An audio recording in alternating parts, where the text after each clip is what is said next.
Mike's on? Roger. Kia ora koutou, let's resume. Thank you very much. Day 5 of this hearing, and can I just check, are we audible at all in the towards the back rows? Can you hear what I'm saying, anybody? Yep, you can? All right.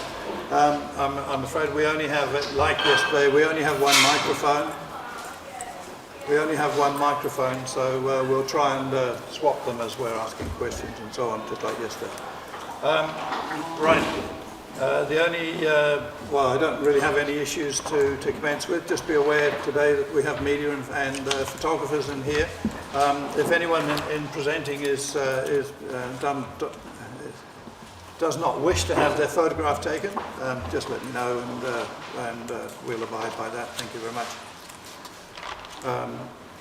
Right. First up this morning, if no one had any other preliminaries as Mount Business Association. Let's get Kachina, we're with you again, thank you. And I think you intimated the other day that you're relying upon Waymark Holdings legal subs, but I suspect you'll want to say something anyway. Yes, sir. Is it on? Yes. I think it is, yeah. Thank you. Kia ora koutou, and acknowledgement to the submitters that are here today. I have some of my Mount Business Association board members. Kate Avoria is here, and I have some other Mount Business Association members, such as Roberto and Lee Owens as commercial landowners, and there may be some others that arrive soon. Beside me I have to present, I have Claude West, she is the Mount Main Street manager, and beside me Mr. Thompson. I also heard from Mr. Brown yesterday, who was sharing that evidence in the context of the commercial centre. And you're not intending to today? No, we're not. Thank you.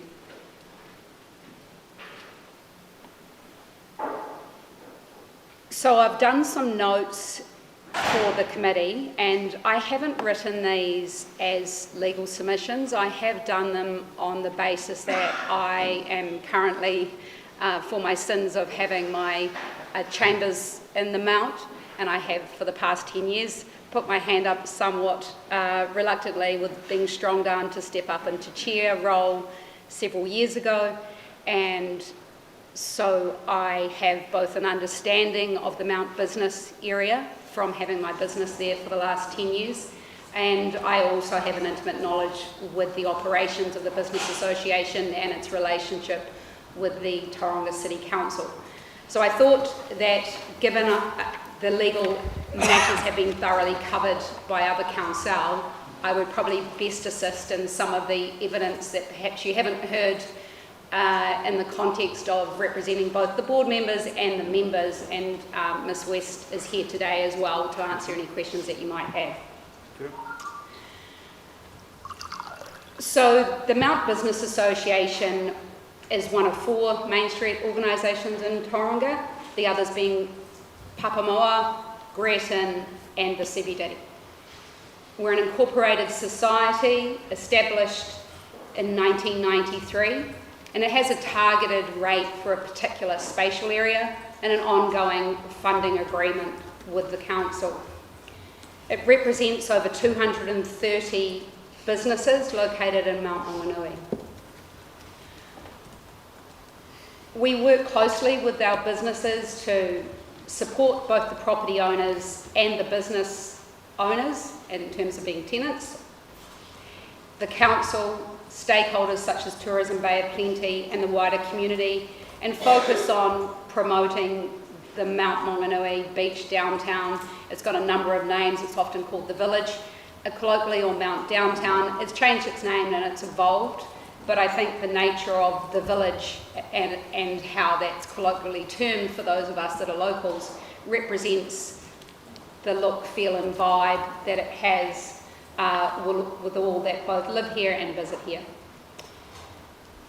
It's governed by a volunteer board, and they're a mix of business and property owners who are passionate and deeply knowledgeable both about Mount Maunganui and the town centre in terms of how it operates as a commercial centre. One of our strategic goals is an 80% membership active engagement, and that relates to our range of events, communications, educational events, and coordination over a number of spheres of matters that are important to them. Only in the last 12 months have we created a WhatsApp group that now has approximately half of our businesses connected, and they connect, I would say, because I end up getting the clicks and the chats late at night as well, probably every day about some matter that's going on that may interest them. And that means that it's particularly associated with being informed, keeping safe, if there's some shoplifting, if there's some crime, if there's some concerns about what's happening on the street. It's very quickly, like there was a fire, for example, in a building. That's the type of thing where they immediately get in touch with each other and keep connected around that. In the context of our governance model, it was changed in 2021, and that's probably when I stepped on, and I was very much focused on having seen the way that the board had operated, thinking it needed to step into a much better space in terms of working in a close, aligned way with council to deliver some outcomes there that had been lacking over a number of years in terms of both investment and a holistic view towards both the current situation and the future. The governance board was focused on both changing the sector skill within the governance board, so we have a deliberate mix of service, retail and hospitality. We also have a focused review of age, skill, gender and cultural diversity.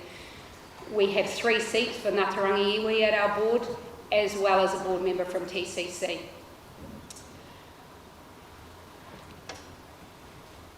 It's been held up now by TCC over the last few years as being the most successful of the Main Street organisations, not just in terms of the economic outcomes that it's delivered, but also in terms of its governance model and how it works in an engaged manner and has worked successfully in bonding that community together. Part of the model that the Business Association works with, and I would just like to attribute that very closely to Miss West, who sits beside me, because she's passionate about the mountain, she's been incredible in her role, is that we do things, and her and I work closely as a chair to look at what's best practice around New Zealand, what's best practice overseas, to look at how do business precincts and similar types of organisations work, and where do they work well, what learnings can come from those examples. And really in the focus of New Zealand, there's very few centres that are a similar strong tourist-driven boutique niche profile. The most common one to which we probably relate to would be Queenstown, perhaps Tautuku in terms of that look, and that's because of the matter of unique things that occur in a tourist centre town, that you have very peaky clunks, ups and downs. It's very seasonal. You have a lot of events that can both enhance what's going on in the centre, but can also disrupt it significantly in terms of crippling the town with congestion, traffic and inability to access it.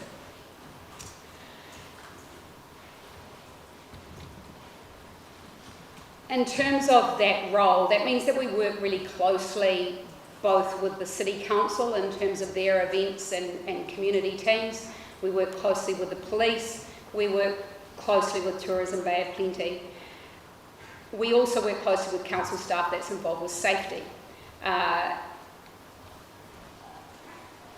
I'll touch on that further in a moment. Just to talk to what makes the Mount Beach downtown unique and have an iconic character, and I know you've heard those words quite a few times over the last few days. It's hard to put a specific reason on why tourists and locals alike love the Mount Beach downtown and feel quite passionate about it, but it's probably because it's associated with being at the beach, quite simply. It has a relaxed vibe, and part of that relaxed vibe in terms of the reflection of the physical nature of the township is that it's intimate. The stores are low-lying and small-scaled. They have an access to sunlight emission either in the morning or the afternoon. And the stores have grown organically. I think Mr. Clark touched on that yesterday in terms of cafes where you sit in the morning sun, the bars and restaurants where you get the afternoon sun, and if you walk through there at different times of the day, you definitely get that feel to it.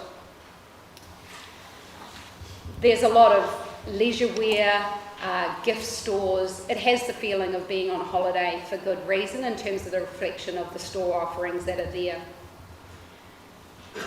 In terms of the stores that are there as well as the offices, they do have a very local focus. They are unique across, they're not the standard, and I think Mr. Heath acknowledges that. You don't get many of the national brands. You do have unique stores like Paper Plane, Sisters. These are unique stores that are recognised across the country. They have quite a strong online profile and following, and that's reflected in how they are destination stores in their own right. Similarly, in terms of the offices that are there, you have creative brand agencies and marketing. You have a significant shared workspace, a bit like a WeWork, if you like. It's called Bad Company. It's doubled in size in the last few years. It's particularly taken off since COVID. And it attracts young people to this area. It's the way they can afford to be at the Mount. They choose to locate here and move here. And our board reflects that. It was really, and I just want to highlight this, we had a strategy day earlier in the year and we actually sort of talked about ourselves personally. Every single person on our board had probably lived overseas, worked overseas, travelled extensively and chosen to move to Mount Maunganui, set up a business here because of the very unique nature of what's here. And I don't think that that can be emphasised enough in terms of saying we're very different than other centres around Tauranga, and it's the reason why it is already vibrant and successful. And we aim as a business association to build on that profile. And it's one that's leveraged very much, not just by ourselves at a small level, but if you look at, for example, Priority One, which is a regional development agency, it will leverage off attracting businesses regionally on the basis of getting off the back of Mount Maunganui itself. It is very much the, people talk about it being the taonga, it's the jewel in the crown. This area is what attracts many people to move here and many businesses to move here on a broader scale. I've listened to the expert evidence of Mr. Hugo and Mr. Collier yesterday. I've read the material from the various council witnesses. I don't think they really have a true understanding of the Mount Downtown Commercial Centre. I know Mr. Collier touched on saying he works here, but he doesn't work here. He's done some work on some apartment blocks here, but his office is nowhere near here, and none of the witnesses for Tauranga live here in terms of the consultants that they've used. And I would say, as somebody that's worked in the CBD, lived in other parts of Tauranga, until you actually have an office here, I didn't have an appreciation of how different it was and how it operates, and it is very different.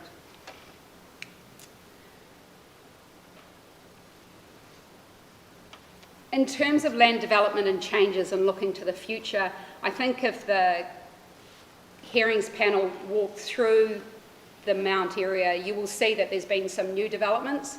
The development that's on the corner of Banks Ave, that's land that's owned by Ngātarangi, and they've redeveloped that in a very respectful, sympathetic manner that is absolutely taken into account the nature of the urban design of it, the nature of the offerings are consistent with what the Mount needs, and that's from a deep understanding of that. And Paola Stanley has been on our board and is part of that. The other larger developments that are relatively new, the Aon building, which sits slightly off from Banks Ave that you've probably seen, that was developed by Mr. McDonald, who spoke yesterday. That was actually in a residential zone. I was involved in that. It was very hard to get off the ground with council. They didn't like it whatsoever. Then we have, I'm trying to think, what's the other big development that we've had that's new? The Island building, with lots of like, Oh, the Quest is a new one, of course, how could we forget that one? That's taken quite a while to get off the ground because it got stuck in the middle of COVID, so it has been delayed. But similarly, that's the type of height, the type of building that we would anticipate we would like to grow and see around the Mount. In terms of the feedback from the Mount Business Association around the opportunities are there and looking to what Mr Heath's work's done, acknowledge that Mr Heath has recognised some of the very issues that we already know, and that Mr Thompson similarly touches on around you're going to need a lot of land to change what's there now, but I don't think the aspect of development feasibility has been considered properly. So there's talked about being development capable, but not feasibility. There are some discrete sites, and I say these with caution because they're part of conversations with owners like Roberto and Lee. They own the event cinema site. That's an opportunity to go quite large scale on that site. It was hoping to have a hotel on it. And it's opposite the Coronation Park, so it's got great open space. It's slightly out of the Mount, what we call the Mount Centre is probably realistically as the public perceives it, starts at Coronation Park and goes to down to Pacific. I'm trying to remember.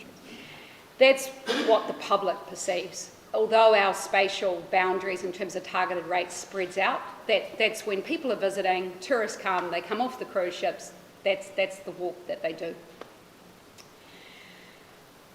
So some of those buildings and those opportunities, Ngātarangi also owns the old police site, which is next to the port. And there has been discussions with Paora, with our board, that there's aspirations or considerations that may well get developed in the future. It may be some time in terms of discussions between the port and itself, given where they're at with issues around dredging consents and other matters, but it may in the future be that there's some joint development there that looks at what happens on that site for officers.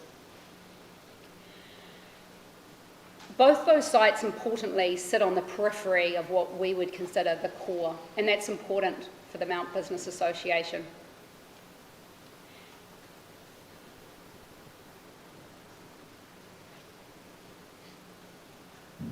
In terms of comparative townships, some of the planning controls that I've looked at, and I think it was touched on by Mr Brown's evidence, and I just happened to be fortunate or otherwise that as this was arising, I have a daughter that's studying in the United States, so I decided that I'd take it upon myself in my role as chair to go and visit all the Southern Californian beach towns and get an understanding of how do they operate. They operate pretty successfully. Looked a lot online at what sort of documents they have around those business precincts, how they work with their councils, and also the look and feel of them.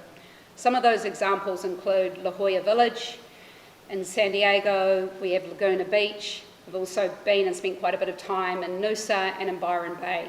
Those are the types of populous tourist coastal towns that our board, and Kate, who sits on the board, also owned property in Noosa and did businesses there. And so, again, we have that intimate knowledge, and that's where we fashion as a board the model of what we would like to see in terms of urban design principles, and seeing that the council reflect that in terms of planning provisions so that we keep that and encourage that type of urban design precinct to be developed. We expected that to happen through a fulsome spatial plan process before any plan changes to our commercial centre were made. Interestingly, the history of all those places involved local business associations and locals in these places, and these are always of interest to me as those good legal fights. They fought really hard in the 70s and 80s to stop big developers coming in with aspirations for large-scale commercial projects. And in doing so, the foresight of those forefathers back in the 70s and 80s have saved those areas from levels of development that might have ended up being another Surfers Paradise type township, and have held fast to some really strong urban design principle outcomes that stay and have endured to this day. And interestingly, those towns are now held up to be best practice principles around planning that a lot of us look to and study in terms of what's gone on there and what's made it successful.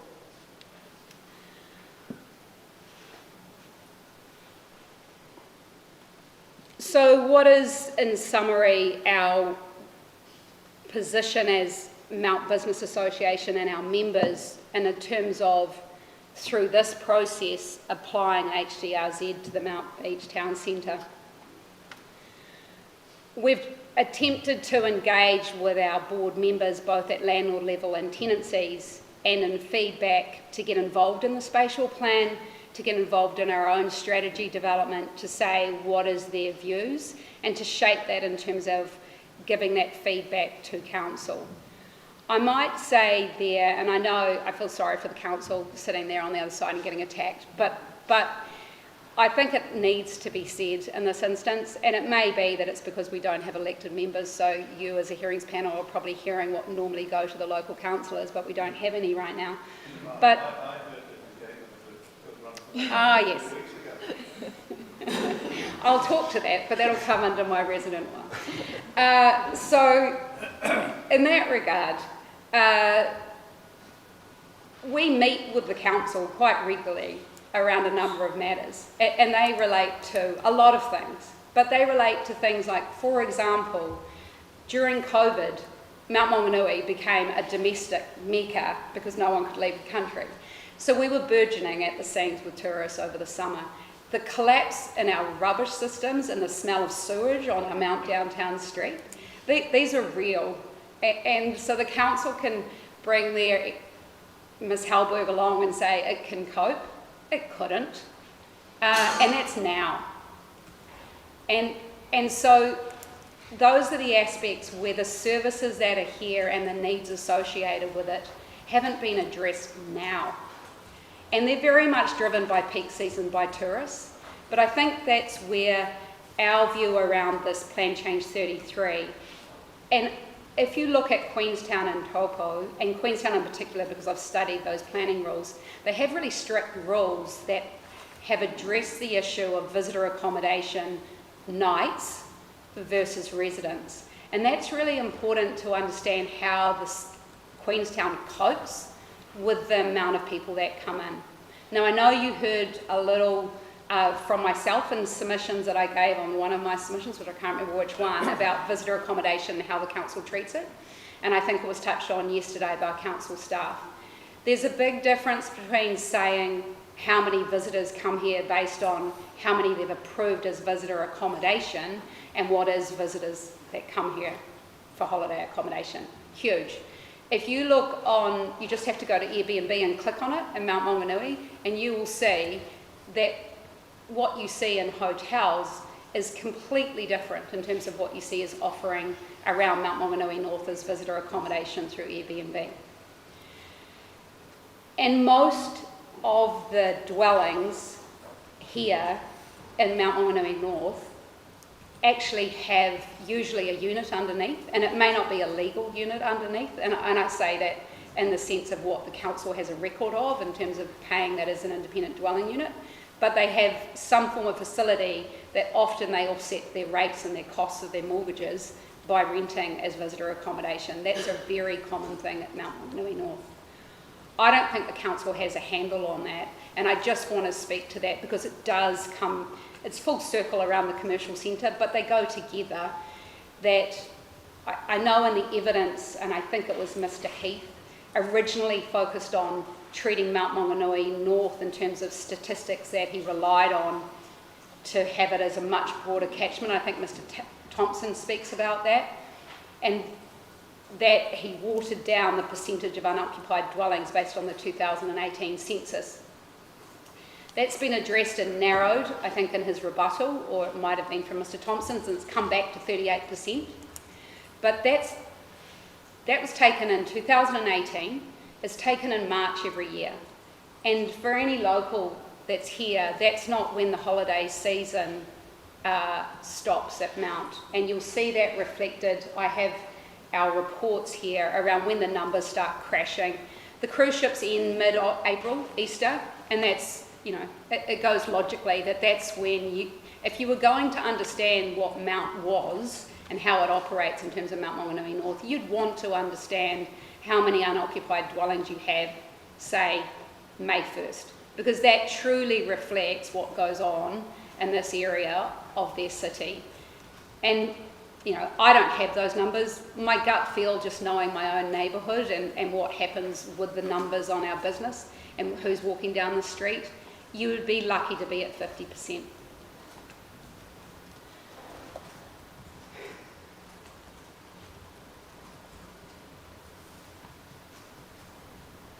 So of concern to Mount Business Association around how the council's treated this matter is that it hasn't been comprehensive. We would expect there to be rule provisions relating to visitor accommodation. In terms of our centre, it wouldn't be a good idea to put in a whole lot of more residents as opposed to visitor accommodation, because the nature of the two, even the operative plan reflects that in terms of the objectives and policies for the high-rise policy area reflect that people have a lower expectation of amenity. And they actually do when it's holidays, because you're there for a weekend, you've got a whole lot of noise at 1 o'clock in the morning, you go, wow, you may have chosen to come here because of that. But that's really different when it's a resident population. And so the nature of a reverse sensitivity that occurs is really important in terms of looking at what's that mix and what those controls are. The Mount Beach Town Centre has a reputation as the heart and soul of hospitality and the nightlife of Tauranga with young people. We get hordes of young people into our town that we have to manage as a business association, and Claude can speak to that, but that means that you've got the streets are lined with young people out the door of these bars and restaurants waiting to get in because they're so full. So they sit out there, they sprawled out there, they're intoxicated. It's a pretty lively mix, let's just say, that has to get handled by the police every weekend over the summer season. But that's what draws people to the Mount in terms of the youth that come here. So it's both the reason for its success, but it's also the challenges of its success. And that's very carefully managed, and we get it right sometimes, but there's some incidences other times. But the council needs to really take care of that when they're deciding where to put permanent residents. And I want to speak to that a little just in terms of personal experience, that I've acted for most of the body corporates in these high-rises. And the Twin Towers is a prime example where I acted for that group of tenants, and that was probably 7 or 8 years ago, where the body corporate decided they didn't like the fact that a lot of those stores started out when they were first operating in the 90s to be things like hairdressers and clothing, started getting a lot of popularity as cafes. Then they started, 1 or 2 of them tried to get liquor licenses. They were opening longer hours rather than open just during the day. They also then started to have vents. They also then started to have a lot more rubbish. They then also started to use all the car parks where perhaps their visitors came in summer and used the same time. The body corporate tried to then control and crush the tenants, and we had quite a strong issue on our hands managing the relationship between the residents and the tenants underneath. That's not uncommon to hear. I know it happens in other areas like the viaduct, similar situation. But they are issues that I think, again, you would expect that any plan change that dealt with the commercial area would be consulting with the business association to understand and get consultation around how do we envisage the centre? What would we look at? Where should it go?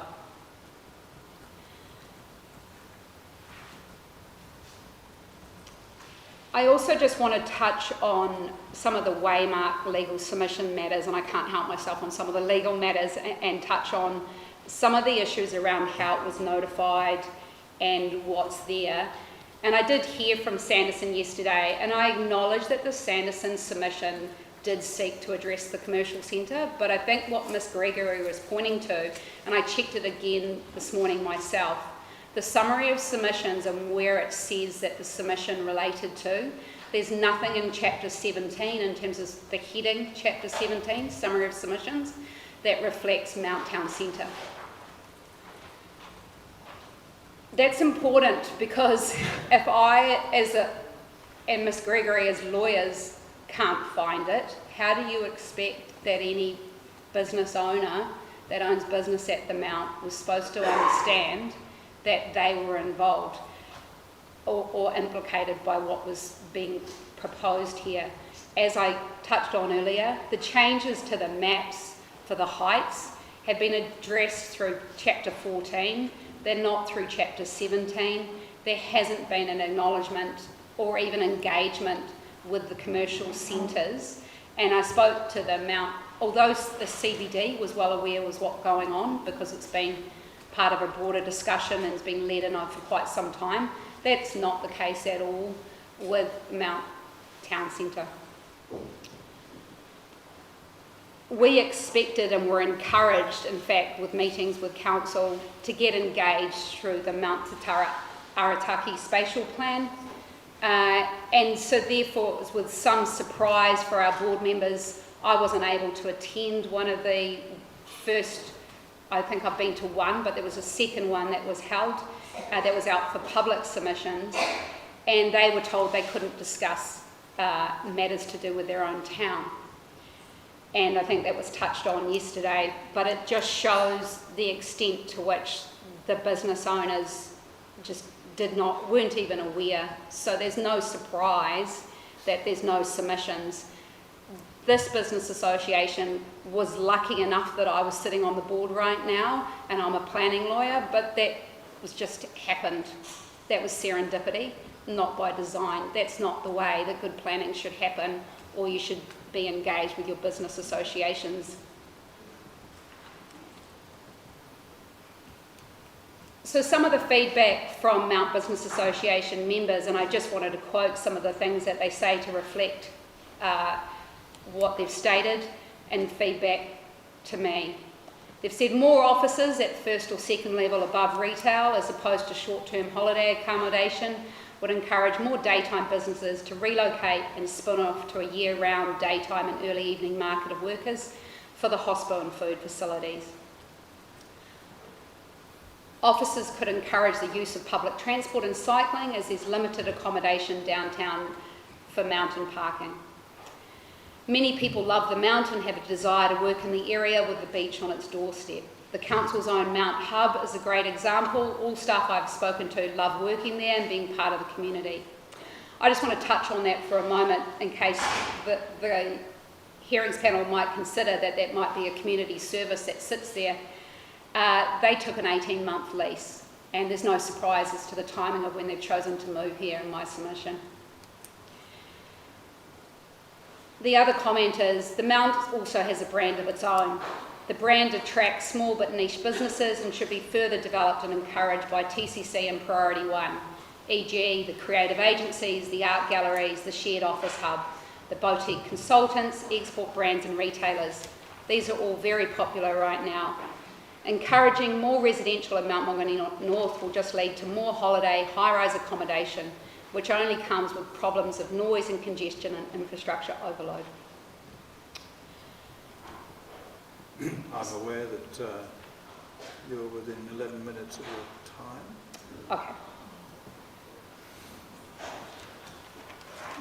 So in summary, Mount Business Association supports the expert evidence that was provided by Waymark. Of that evidence, Mr. Thompson is here and he's going to speak to his economic evidence, and from there we'll answer any questions. Thank you.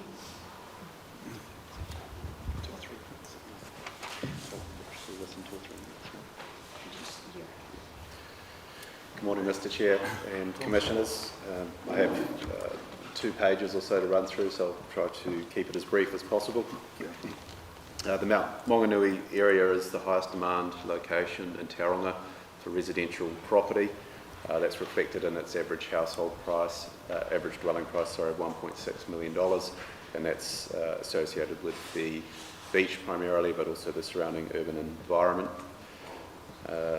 Tauranga City's experienced rapid population growth over the past 7 or 8 years of around 5,000 people per annum, and that's translated into demand for around 1,500 new dwellings per annum, which is what is actually being built in Tauranga at the moment.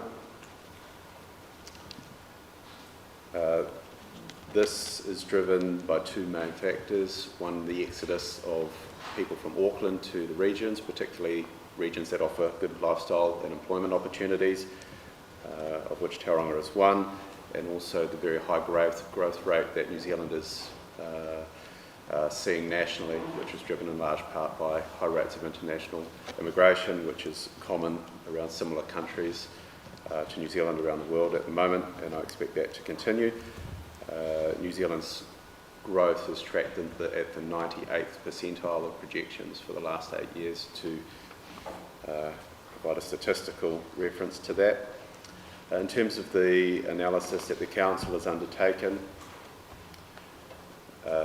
the estimated rate of dwelling growth that the Council has relied on is 1,000 dwellings per annum, and that has been adopted by Veros in their analysis, and that is comparable to the Tauranga City Council projections, which adopts 960 dwellings per annum. Both of those are significantly below the actual rate of growth, which is 1,500 dwellings per annum, and in my view that would be the more appropriate rate of growth at the city level to adopt for Plan Change 33, and I believe that would be a conservative approach, and that is supported by the NPSUD implementation documentation. In terms of the infill housing that would occur in Tauranga under PC 33,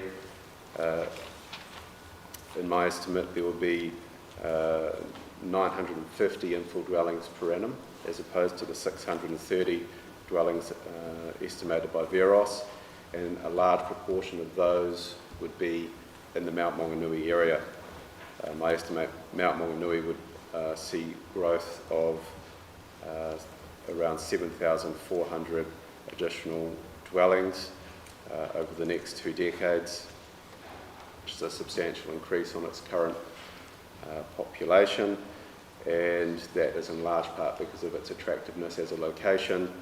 And at present, to provide a reference, the Mount Maunganui area has 72% of all apartments in Tauranga and 35% of all terrace houses in Tauranga, and that's in large part because it provides a more affordable entry price point for people wanting to reside in this location.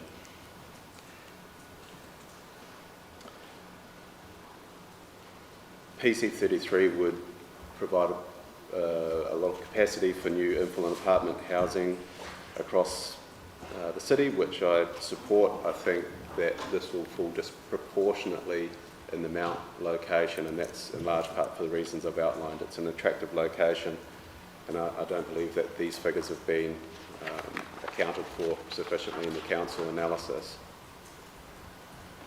This flows through into higher demand for retail and commercial services. I estimate that the demand for retail floor space alone will increase from around 179,000 square metres currently to 241,000 square metres in 2043, a 20-year period.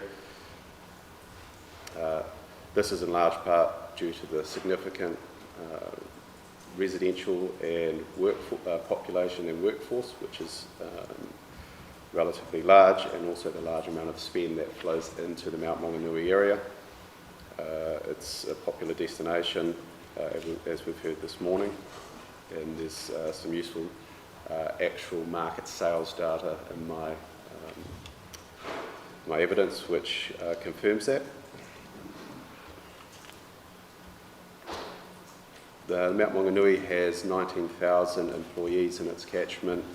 By comparison, the CBD or Te Papa area has around 26,000 employees, so they're quite close in terms of their employment populations, and I think that's a relevant consideration under PC 33. particularly in regard to the extra demand for commercial services that you get from that workforce.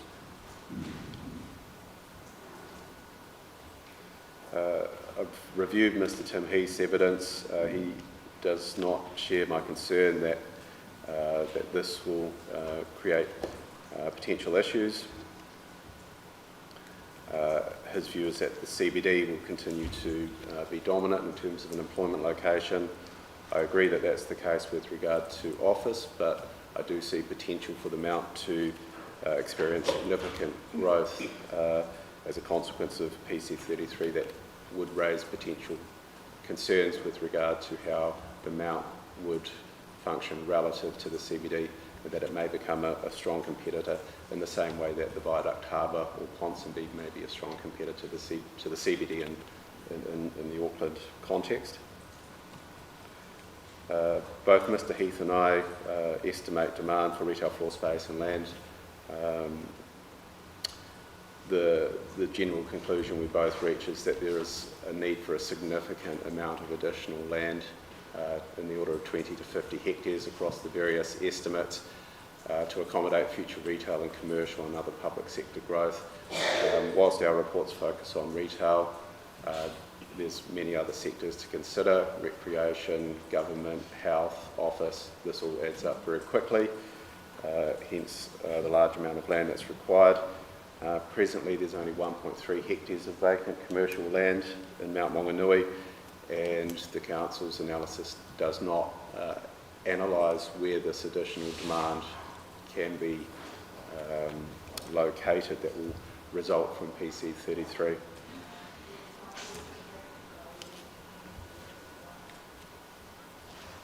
That's a general challenge that the MDRS raises across various locations in New Zealand, and given the Mount Maunganui area will see a large amount of additional growth, in my opinion, it's particularly exacerbated in this case.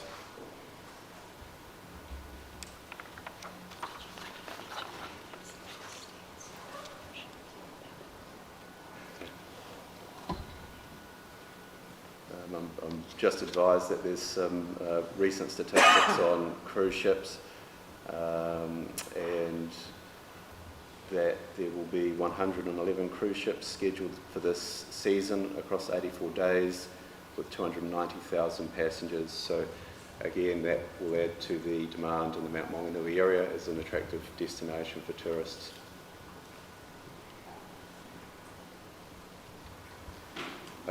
For these reasons, I think it's reasonably the case that Mount Maunganui is quite unique as a centre in an urban environment within the Tauranga area, and I think it needs special consideration for that reason.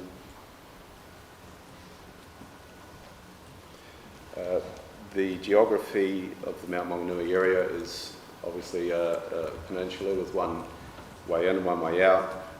And this is complicated by the amount of nationally significant infrastructure, most notably the airport and the port. So under the I can't recall the nationally important infrastructure qualifying. Nationally important infrastructure qualifying matters. I think this is a relevant consideration.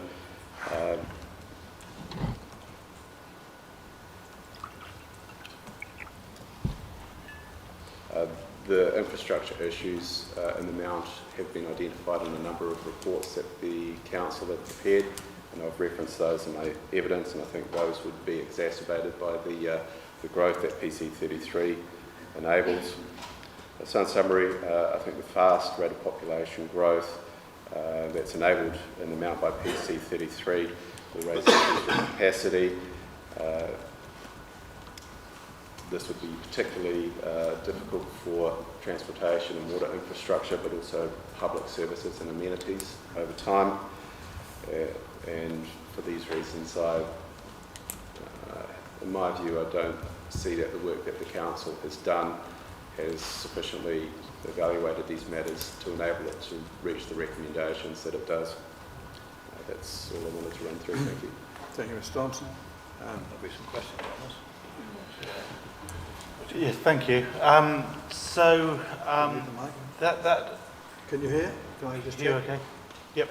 So that issue in relation to availability of land for expansion of commercial uses, but we heard just clearly that the business association is saying that it would be beneficial to have further first floor commercial space, for instance. And that was a question that I asked others yesterday. You know, with the lack of land, does that mean that you move your business uses up onto upper levels? And that was a suggestion that others accepted. So is the lack of land for expansion of business an issue, or is it actually in a way positive, because it does in a way encourage the centre to become more compact by using, you know, more levels within the space you've got? So what's your view on that? There's obviously some scope for that increase in floor space that's required to meet demand to be accommodated vertically in that way. Some of those uses do not function well in upper levels of buildings. For example, retail, and in particular large format retail, won't function well across a multiple level building, and various other businesses such as healthcare and recreation also require predominantly ground level premises. So to some extent it can, but I think given the large quantity of floor space that's required across those different sectors, there will be a significant need for additional commercial land, and the analysis that the council has undertaken does not seek to identify where that land may be available, and that raises questions for me in terms of whether there is in fact an easy pathway for that significant increase in land. Even if you take a conservative assumption of 50% of the estimate that myself and Mr. Heath and others identify as required in terms of additional commercial land, it's difficult to see where that can be located. There may indeed be a location that can be found that works for it, but the issue I have is that no analysis has been undertaken, so there's no certainty as to whether there is potential for that land to be rezoned, and that raises some big questions for me in terms of PC 33. So is your proposition that because that can't be identified and we don't know where that's going, the brakes have to go on everything, because it would be inappropriate to allow the residential to go in without the additional capacity for those supporting services? That's not for me to comment on. That would be for a planner or somebody else to comment on. I can only go so far as to say that there will be substantial demand, and it's not identified where that can potentially be met, and my understanding is that the NDRS provisions have as one of the qualifying matters the need to assess the availability of land for those sorts of activities to go hand in hand with residential. Okay, thank you. I just want to pick up on that last point. And it sort of touches on what you've raised in your conclusion, where you say that you do not consider that the plan changes provided a sufficient evaluation of costs and benefits to justify the significant increase in population. I'm just wanting to drill down into what you're actually meaning there. Are you saying that the assessment that's been undertaken is insufficient to even support the NDRS? Or are you more targeting that towards the commercial? I'm just not clear. The assessment, in my view, doesn't sufficiently consider where apartments will be built under its provisions. The DRS report undertakes a reasonably good assessment of where the standalone and terrace housing will be built, but what it does is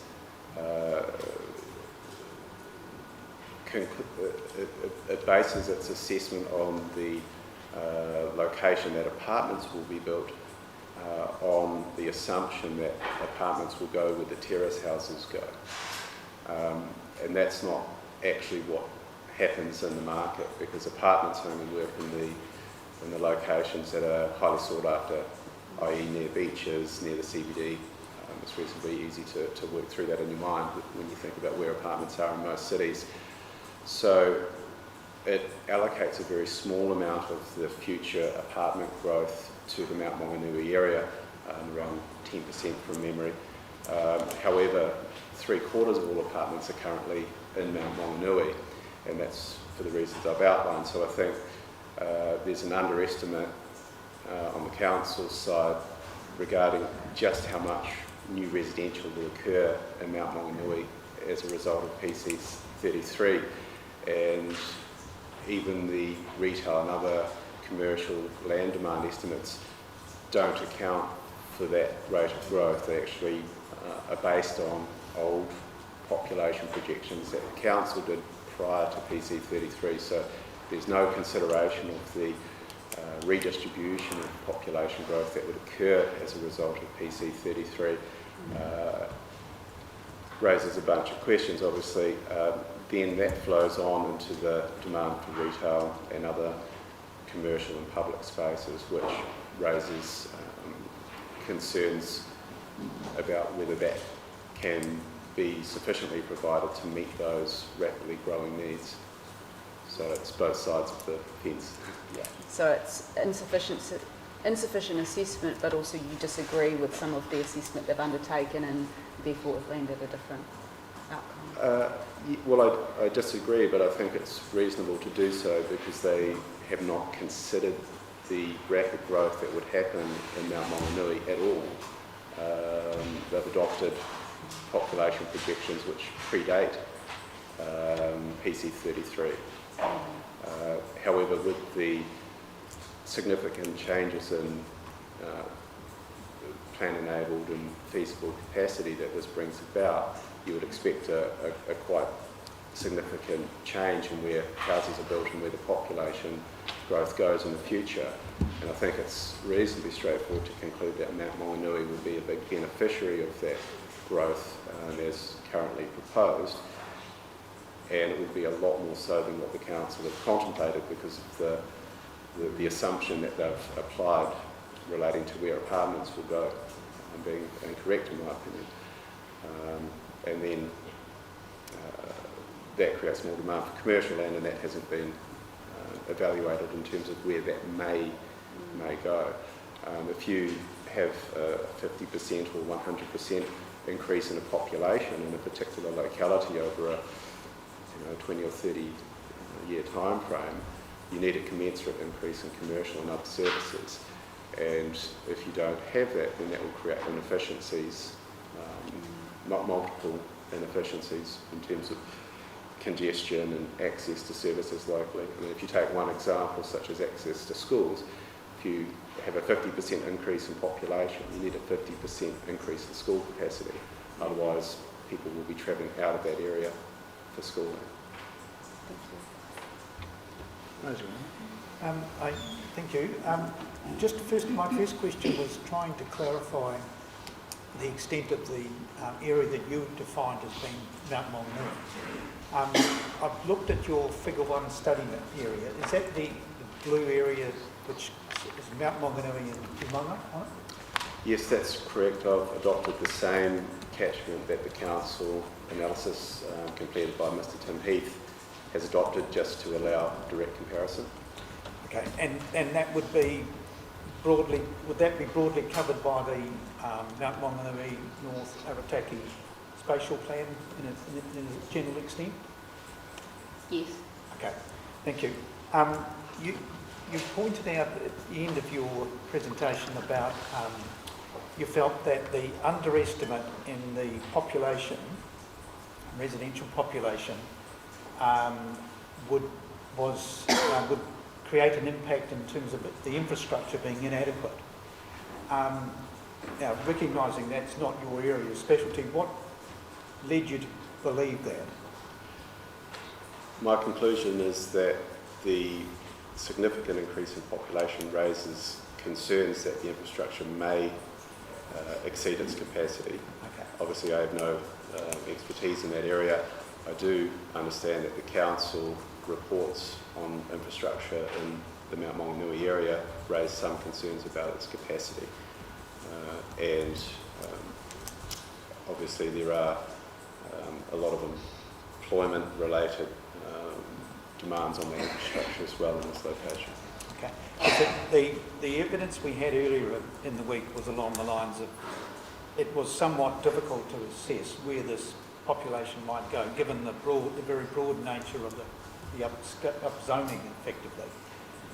And we haven't had any detailed evidence as to how they've applied it because of that variability. But your real concern is that because of the attractiveness of the area, Mount Maunganui in general, that the estimates have understated the amount of residential activity that will occur here. That's correct. The Veros report does go some way down that path to estimate where the terrace housing and also standalone infill housing and apartments will occur as a result of PC 33.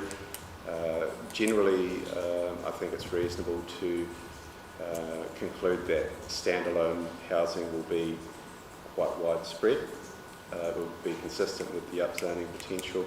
Terrace housing will skew slightly towards the more desirable locations, and apartments will skew very much so towards the desirable locations, and that's very evident in all the distributional analyses of where terraces and apartments actually occur in cities. And as I said earlier, 72% of all apartments are in the Mount, and 35% of all terrace houses are currently in the Mount, and it's probably quite constrained at the moment in terms of its planning provisions to enable further development of apartments. But my opinion is that if the provisions are significantly changed and you can build apartments across multiple parts of the Mount, particularly the 5+ level apartments, which is where the commercial feasibility really works a lot better. Yes.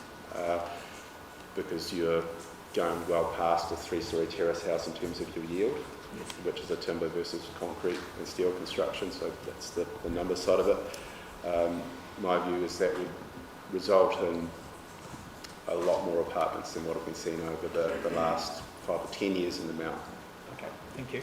Now, the other question I had related to population estimates. Your view is that as well as the allocation of where the housing might take place, that you believe the council have underestimated the population and I guess then the demand for dwellings. We heard evidence earlier in the week from one of the council staff about Stats New Zealand were projecting a reduction in the growth of the population of the district, of the city as a whole. Are you aware of that information? No, I'm not.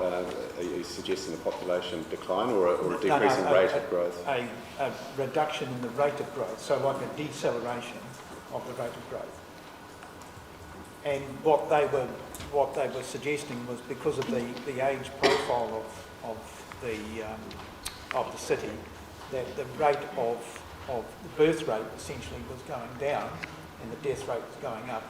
It was only being supplemented by people coming in from other cities, or as you indicated earlier on, from overseas. But they were indicating a general reduction in the growth rate, which I just wanted to understand whether you were aware of that and whether you considered that was a correct assessment. I haven't reviewed any revised lower rates of growth that Statistics New Zealand have prepared. The New Zealand demographic situation is that the New Zealand-born population is only growing in the retiree age bracket, 65 plus, thereabouts. All other age brackets are more or less stable, so our working age population is more or less stable in terms of recent and forecast growth. Our net growth as a country is driven predominantly, to a large extent, by international migration. That's historically tracked at around 50,000 per annum. Last year it was 100,000 per annum. The forecast international migration for New Zealand is very difficult to attain accuracy on, and I'm aware that Statistics New Zealand are cautious about those projections. In my view, you can take some guidance from what's happening in comparable countries to New Zealand, most notably Canada and Australia. They've had substantial increases in international migration, approximately double historic rates in recent years, and forecast to stay at that high rate. So my view is New Zealand will continue at a high rate of international migration. There's certainly political support for it, and there's certainly a large number of people that would like to come to New Zealand. That's driving national growth. That's creating demand in places like Auckland and Tauranga, and will continue to do so. The other comment I would make with regard to Tauranga's population growth is that it is being driven by the exodus from Auckland to a large extent. Yep. Those trends are well documented, and I don't see that those people relocating from Auckland will taper off, because it's driven by two main trends. One, retirees looking to sell a more expensive property and clear a mortgage or access some funds for retirement, and also younger first home buyers that are seeking more affordable housing. Thank you. I'm aware we're well over time now in terms of where we're at, but so just one question from me in that case, just to wrap this up. What then do we do with your conclusion? I mean, we have a number of options in front of us, obviously, and the most obvious ones are that we proceed and allow the period of time between now and when things happen to resolve issues as they turn up, because it won't all happen on day one, obviously. Or we seek some sort of modification of it, or I think as you've indicated, a number of parties have indicated that we seek to defer and so on. I'm not really sure that's an option for us, but never mind. But really, just in terms of your analysis, I mean, could be right, could be wrong. You could proceed, obviously, with any plan, because no plan is ever accurate or achieves what it sets out to achieve. Could put it in place and modify it as time goes on, or is your advice to us that the potential mismatch is so significant that that's not an option?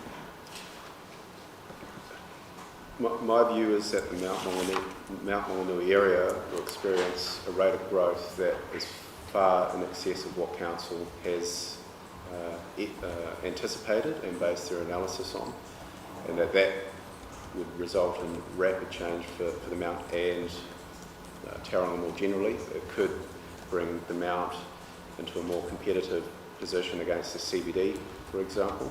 I understand that, but the question I want you to tell us is what we should do now. That's outside my area, maybe something. No, I know where you're going to come from. You know what I'm going to say. Yes, and we do need to move on. Sorry, Ms. Weston, I don't know whether there's anything that you want to just quickly add. No. Okay. Is there anything I haven't covered? No, I think you've been covered. All right. I would just note that Mr. Cooney's kindly said that I could take his time after 11 because he's got COVID, so he can't appear. So he's noted at 11. So well, you might think you have that ability to swap and so on. I might have a different view on that. So I was just going to suggest that Kajito could move into his spot because I've got Claire the Air and Joel Natieri here, and so I want to take the time on that. Yes. All right. Thank you very much. Oh, sorry, just one thing I was going to hand up, which is the Main Street monitoring report from January to June, and it's got some stats that of interest. Thank you.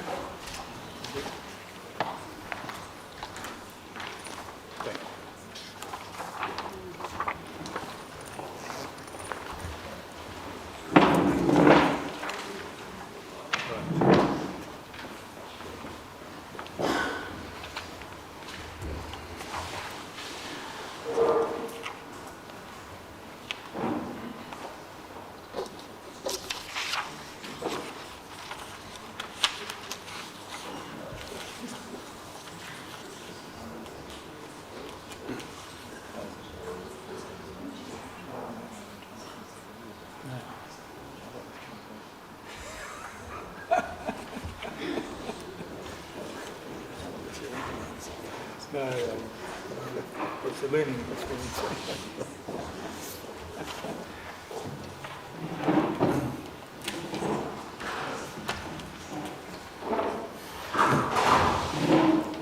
Right, we're now turning our attention to the Clean the Air and Tauranga Fumigant Action Group, incorporated, I think. Yes? Yes, sorry, I'm just going to try and pull up my submissions. Right.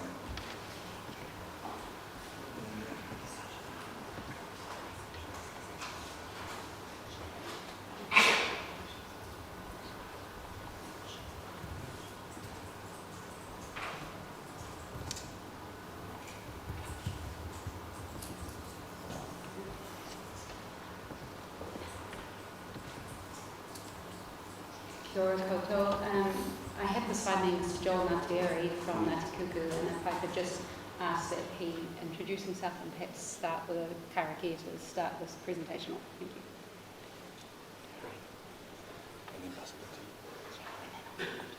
Tēnā tātou e te wai, tūtahira, nei rā te mihi tua koutou,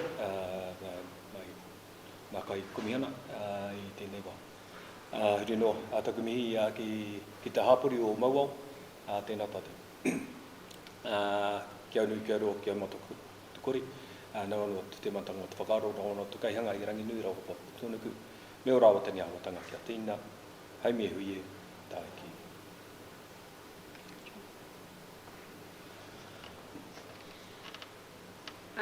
With regards to the submissions for Clear the Air and Tauranga Fumigant Action Group, I've sent these submissions in and I acknowledge that they're extensive, and I just want to explain and summarise some of the matters that they cover. As I state in my submissions, Tauranga Moana Fumigant Action Group and then Clear the Air grew organically as community-based organisations, as increasing awareness of what was going on with the air in Mount Maunganui became part of discussion and understanding to the community in a wider sense in terms of air quality. Those groups and the local support for its objectives are about clean air affect all residents and workers in Mount Maunganui. And I just want to acknowledge that there's extensively hundreds of residents and workers who live in Mount Maunganui dedicated to this community's environment and its residents' health being protected for ongoing cumulative effects of airborne pollution generated from the port and related industrial activities. And most of all, that are passionate and dedicated to that, and I wish to acknowledge, is Ngāti Kuku and Ngātarangi, and Mr. Natieri and Awhina Natieri, who's at the back with her children. They have been absolutely committed to this clause and for some time. And it's with that in mind that they, in this process and that issue and the importance of it, I felt was just silence and resoundingly left out of the discussion. And as I say in my legal submissions, the importance of this issue is one to which we as groups, along with tangata whenua, have lobbied and advocated to local government agencies such as WorkSafe, Heoroi Toi, Bay of Plenty, Bay of Plenty Regional Council, the Tauranga City Council and the industries themselves to seek that the issues relating to air quality and airborne contaminants at the port and the industrial area are addressed.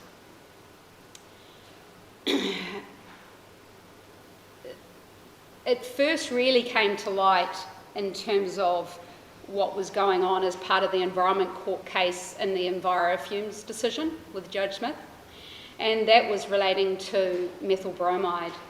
And it was actually brought as an appeal by EnviroFume in regards to its consent for a discharge consent to be declined.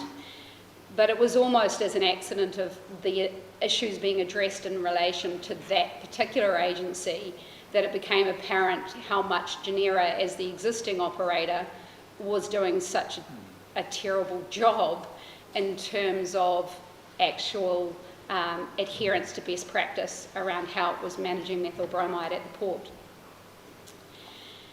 And I think that was when for Ngāti Kuka and for myself and those that were involved suddenly understood that actually what does best practice look like in this space, and there was a great disparity to what was happening on our doorstep. And methyl bromide, and I touch on that in my submissions, is that it's different than other odours. Some odours, there was discussion, some residents, you can see, you can smell some of the aspects on air quality issues. Methyl bromide is one of those issues that's significant to climate change. There's a reason why it's part of a Montreal Protocol to cease its use. New Zealand's one of the largest users in the world of continued use. While other countries have tracked rapidly downwards, we continue. And of that, the Port of Tauranga is the largest user, I think, in the country. And that's because of two things. But the main issue is that we've become the logging export port. Now, this is a complex space, and I don't want to go too much into it, but I would just note that Genera got granted another consent just yesterday. So while I was sitting in the hearing, that came about disappointingly for those of us that have been involved for years in trying to actually force through the EPA hearings and then through the Genera hearings to say that those methyl bromide applications should be happening away from the port, that logs should be debarked, that those types of industries should be moved away from our urban area rather than within 470 metres for Ngāti Kuku in terms of Whareroa, but those things should not be happening in such close proximity to a large urban environment. And I just want to touch very quickly on that in terms of the EPA hearing. We had an expert, Dr. Melanie Miller, say that in her experience with methyl bromide across the world and studying, she'd never seen any urban area where they were applying it under tarps within 400 metres of an urban area.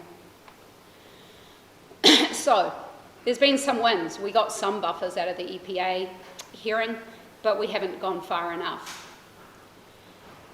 That's just one of the air pollutants around Mount Maunganui. There is a number of them, and I've touched on some of the issues around what that means in terms of the documents or the things that you may hear around air quality and what you read in the Bay of Plenty Regional Council's documentation. There's the first issue that you have some rapid upskilling by the council around some of the aspects of these air pollutants, and what becomes apparent through that process is that we've really only had air quality monitoring in place of any substance since 2018. That's 5 years. Of those 12 monitoring stations, we've only just got some in the residential area, even though we've sought them for some time. Of the 12 that are in the industrial area, only one of them actually monitors PM 2.5. And I just note there in regards to that MFE has indicated that it's likely with the changes to the national standards that they will actually change the primacy of PM10 to PM 2.5 because it's more insidious in terms of health effects.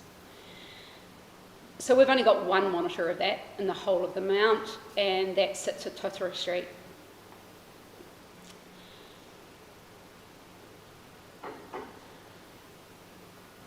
The other aspect that I touch on in my submissions is the Mount Maunganui Equality Working Party, and I raise that in terms of significant disappointment for myself that when I'm giving up my pro bono time to be involved in these groups and set up working together with the councils, with the industry, to have terms of reference, to have commitments of action plans, that it's not just the industry that's not stepping up to the plate, it's our own councils. And obviously that gets even more complicated in terms of considerations of conflicts when the Port of Tauranga has a 55% shareholder being the regional council itself.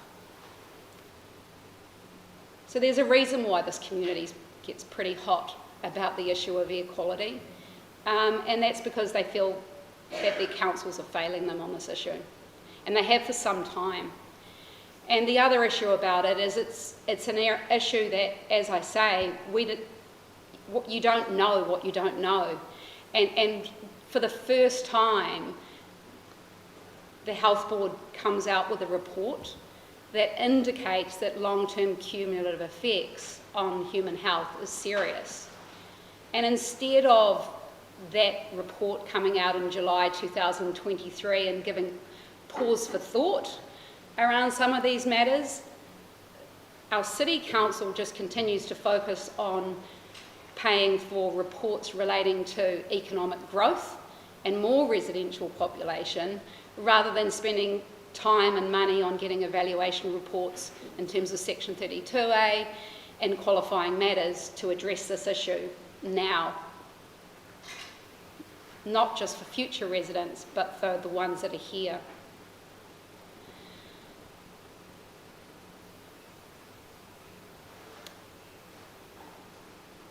I touch on that in my submissions in terms of the Section 42A report and the trivialisation of the issue. I touched on that in terms of the Bay of Plenty Regional Council, and I listened to Ms Boyd in response to some questions that came. I watched that online, and again, really disappointing to say we're satisfied with an advice note.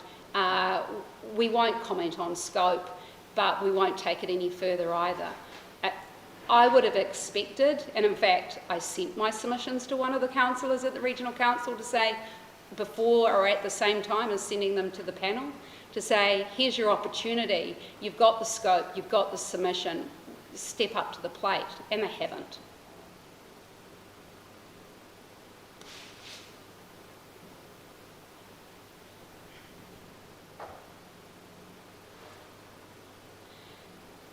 I've also talked to what other council might do in this situation, or what they could do, and in doing so I've looked quite closely at the other Tier 1 councils. I've followed their hearings panels, I'm involved in the Waikato, I've just read the documentation in Christchurch and Wellington and Auckland, and it's really interesting to see their different approach on some of these qualifying matters, and the care and regard that they've had to the more nuances of their communities, the constraints that they have around particular matters and in bringing them in as qualifying matters.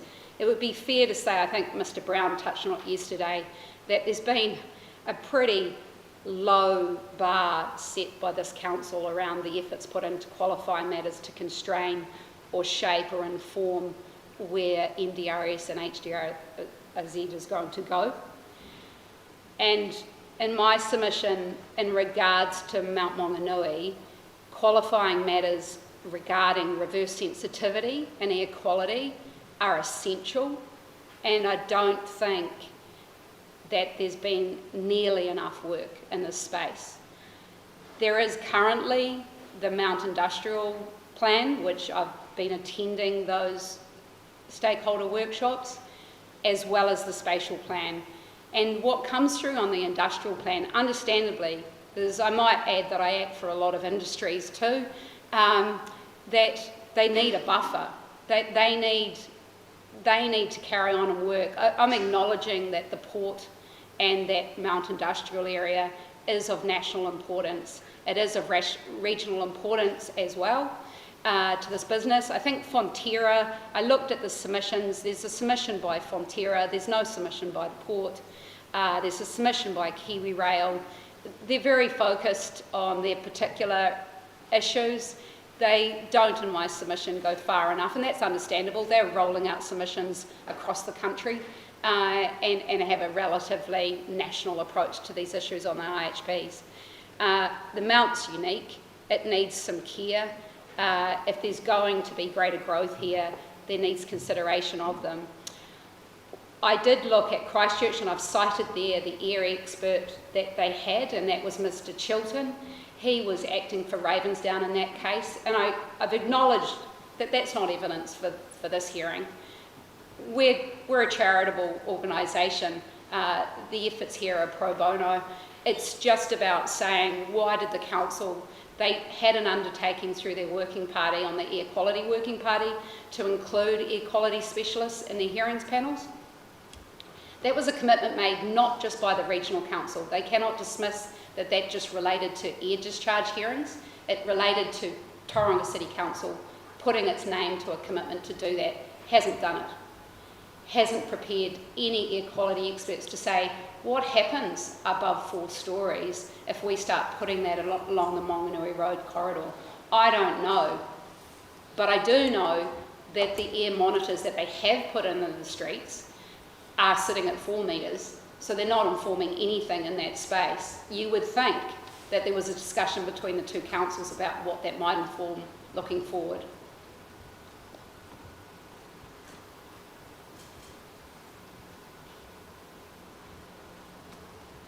So again, looking to the real principles of a plan change, irrespective of being under plan change 33 or a standard schedule 1 process. It's the risk of acting or not acting, and the precautionary approach in my submission is one that should apply, and I thought that it was really lacking in the Section 32 evaluation on qualifying matters by the planner, where it's saying, well, we don't have enough evidence. Well, actually, there is evidence. There's evidence that shows that there could be significant issues with future population in this area. There is call for more evidence. They could have commissioned it, but they didn't. So right now, faced with this committee, with the information that you do have, and my submission, it is there, is a precautionary principle and risk of acting or not acting, is that a qualifying matter relating to air quality should apply, that it should sit there while the Mount Maunganui airshed sits over the industrial area, and it should include a significant buffer of 500 metres. And when I say a significant buffer, that wasn't just drawn out of a hat. That was actually drawn from a number of sources. Elsewhere, internationally in Australia, looked at best practice, what they do in these types of areas. But again, I'm not an expert, but I did look at other experts in other areas. I would expect the council to do that work. And they would do it informed by air quality experts.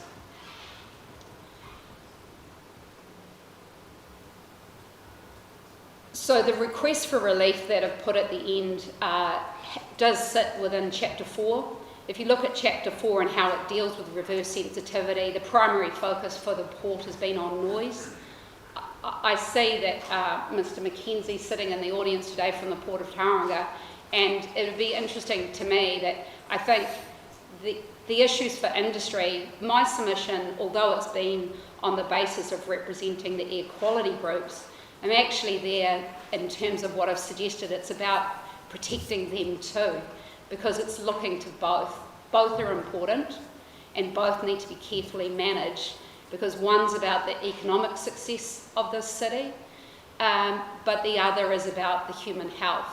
And the two should not be incompatible, and they need to be looked at together really carefully. And this plan change hasn't done it, and nor should it. But what I do think needs to happen is a qualifying matter addressing this until the airshed is lifted. And maybe might motivate both the regional council and the city council to take this issue seriously.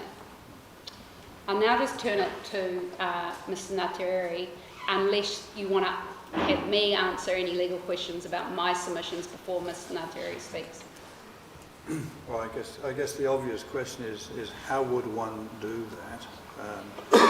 As a QM, it could only be brought in as an other matter, which has some other specified requirements. Just walk us through how you see that happening. So I think the qualifying matters and how those are treated, and I think there was a flow chart presented by the council. The first one around national infrastructure, I was surprised at the lack of care to which the port was treated in terms of saying, I don't see it being treated in terms of its efficient operation being affected. Mr. Chilton's evidence on the Christchurch case in Ravensdown talked about his role up in Auckland for the regional council and how high-rise buildings and what that did in terms of complaints to the adjacent industrial area, in fact, did constrain the operations of the port. I know that the port in a Mount industrial area, as I've cited the case, is just going through. It's still not completed under Plan Change 13, but I think the very real potential for constraints, costs, they are growing by the day by the realisation that those industries can't be doing what they have been doing any longer. They need to address it. Whether it comes to a very real effect in terms of constraint, it's certainly one that's raised every time I've gone to a consent hearing on Genera or otherwise about the implications around constraints. So at some point there will be a point where it's enough, and I think if Mr. Ngāti speaks on that, if in terms of where Ngāti Kuku's looking at managed retreat, that's a very real live issue in terms of revisiting the industrial area, and the industrial spatial plan considers that about, is everything status quo, or do we start changing some massive changes to some of the large heavy industry and look to moving them elsewhere? I don't have an answer for that, but I would say that I don't see that the Port of Tauranga is not a national significant infrastructure, along with Kiwi Rail, to qualify as qualifying matters in a broader sense. In terms of the other aspect of other qualifying matters as air quality, I do think in my submission that this panel can apply it as a qualifying matter that's there. I do consider that there's enough evidence that's there in public knowledge in terms of public documents that are available to this hearings panel, and I've put them as hyperlinks, and I'm happy to provide any further of them, that you could do that. I think that the hearings panel could seek to have an expert, the council provide an air quality expert, provide some further information on this issue. I think you could do that as a direction. You've got some flexibility around directions and further evidence. I do come back to the issue that keeps being repeated to this hearings panel. There isn't the hurry here. There is an importance about getting this right in terms of Mount Maunganui before you have enablement of the type that Mr. Thompson said may happen very rapidly. The other option that you have in terms of what I'm seeking in terms of relief, it's not enabling. It's still saying NDRS, because NDRS is 4 stories. So in terms of that air quality expert that I cited in terms of Mr. Chilton, if you read his evidence, it says that the effects on air quality go up rapidly above the 4 stories. So it's actually proportionate to NDRS versus HDRZ. So actually, even by just applying NDRZ and saying, if council wants to do anything more, it needs to do some studies on this and look at that, because they're already doing a Schedule 1 plan change. I think they're planning on October next year anyway. To me, that's a sensible approach that this hearings panel can take. It can look at it through its decision and say, this is enabled now. There is already enablement. I think there's also a suggestion, sort of like nothing's going ahead. If you look at the Mount and what's happens here, there's already a discretionary activity process for enablement already. So it happens. If it's commercially viable and there's somewhere in the city it happens, I can tell you it happens at Mount Maunganui.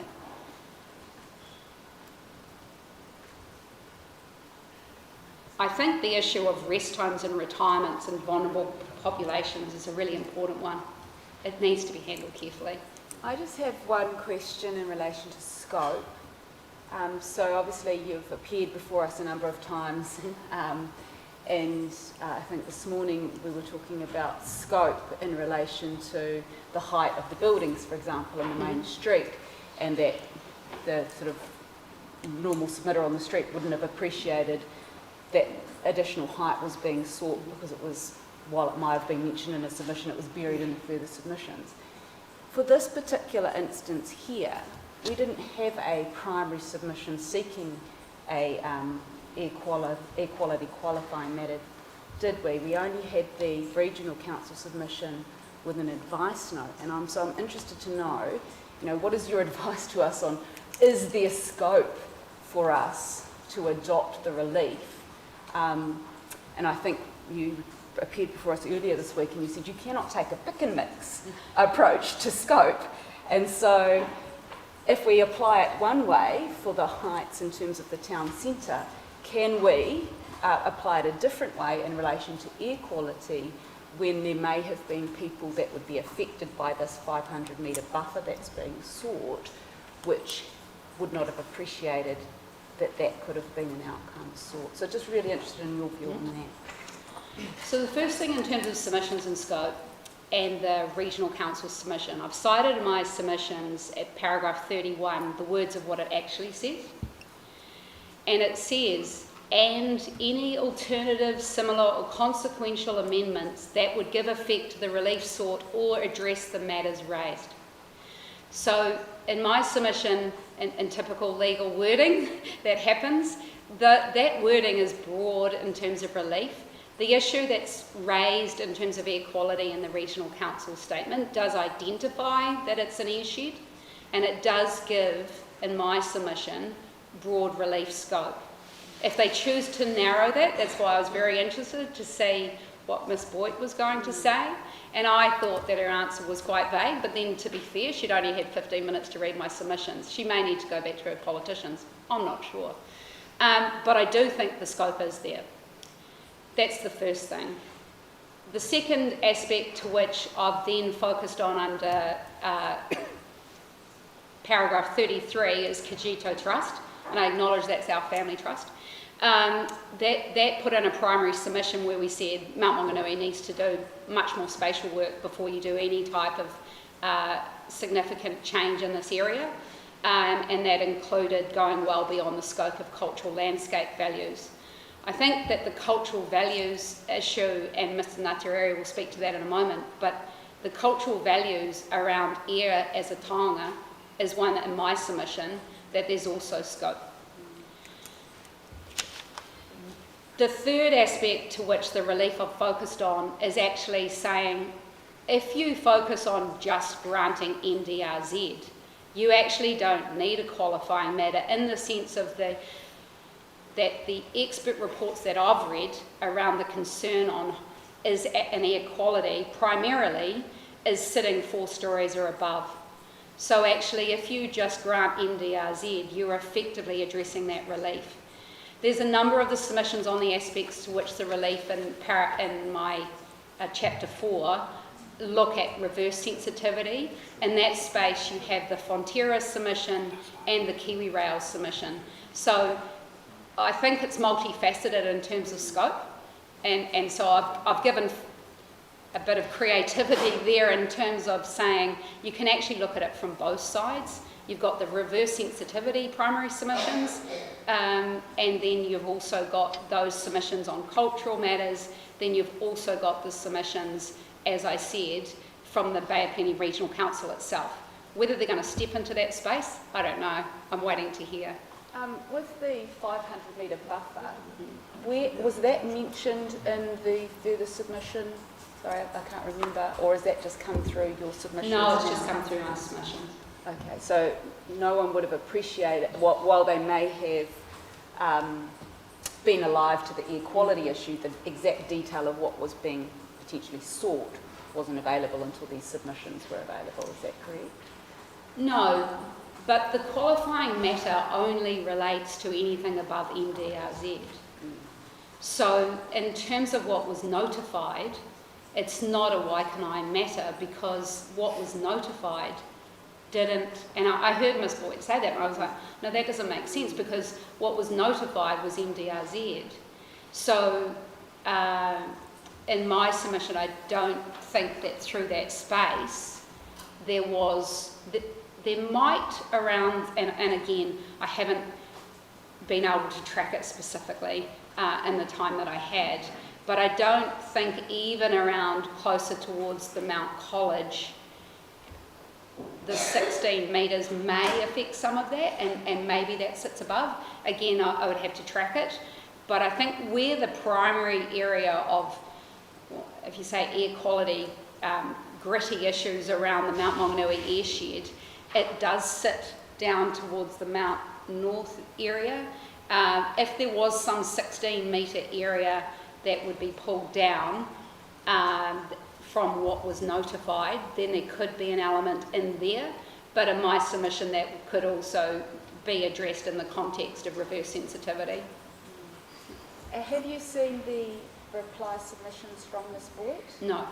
Okay, so they were filed yesterday, they came through? Last night. I was just going to go there as well. I mean, I hesitate to give you this opportunity, but they have been filed, and it may be that you want to have a look at that, and then maybe before we close today, just a quick response on that. I'd like to read them first, but I'll try and do that by the end of the day. Yeah. Okay. Shall we? Sorry? Anyway, Mr. Natue. Kia ora.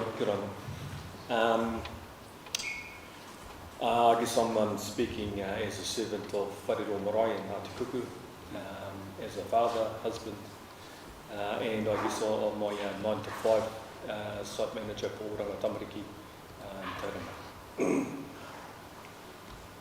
Tauranga. Just before I go too much into it, and I will address it, but I just want to make it really clear from the outset that Tauranga City Council doesn't have our support, like they've put forward.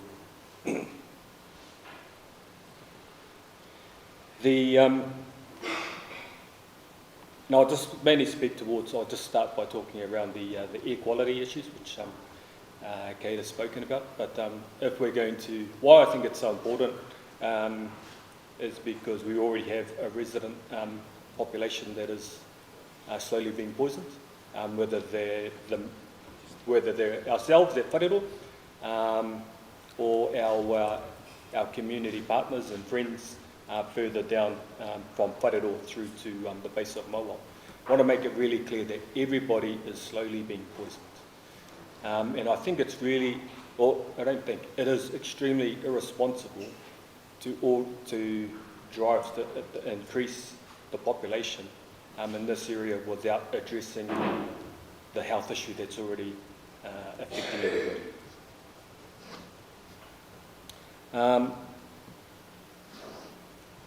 I got brought into this in 2018 when the Regional Council, after doing the air monitoring for a couple of years, did a letter to the government, and they wanted our support. And that's when it really hit home for us, after doing our own research in terms of the impacts or the signs and symptoms and how it impacts human health and our lived experience, and that everybody, the themes that come from our community is the same, that is a direct relation to what is the medical and scientific research.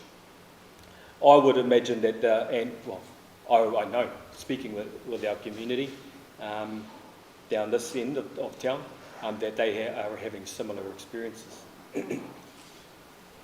I'm shocked that Tauranga City Council don't feel the need to appropriately engage with us. We speak with them, they're fully aware of our managed retreat and our aspirations for our own community, but it's not just our own community, it's also our aspirations in terms of a healthier community right throughout the mount. Speaking with a kaitiakitanga lens, how can we be kaitiaki, how can we be mana whenua if we're allowing our neighbours all throughout the mount to be having similar experiences to ourselves, but also how can we be kaitiaki by allowing and having our open arms to thousands more people coming in and being exposed. We're also involved with Tauranga City Council on the Equality Working Party, and again I'm just shocked that they haven't found the professionalism and to engage with us appropriately. They have the same expectation on industries, but yet they haven't lived it themselves, which is really disappointing.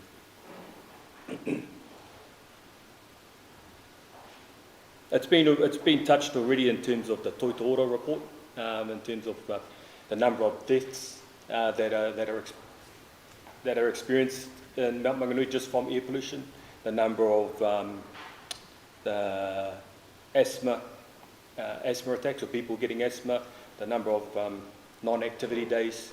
I can tell you right now, from lived experience at our marae, that we can put our hand up and we've had 3 people die in our community over the last 3 years, and all of it has been directly related to respiratory problems. Not cancer, not diabetes, or any other predisposed medical ailment that Māori at the highest stats for. It's all been because of respiratory illness. That's our lived experience in terms of our 3 people over the last 3 years. And I can imagine that there'd be families all throughout the Mount that can talk about their own children getting asthma, or their own grandparents dying or getting sick before well before their time. I've got my 2 kids here, or two of our 6, and we talk about, council is well aware, been walking down our street and we've had one of the kids has just started spewing up for no reason. Another one's just sitting there drawing and he starts getting an asthma attack. We are constantly exposed to these things. We do not want this to be a legacy that more people are being are coming into our community to have these same experiences.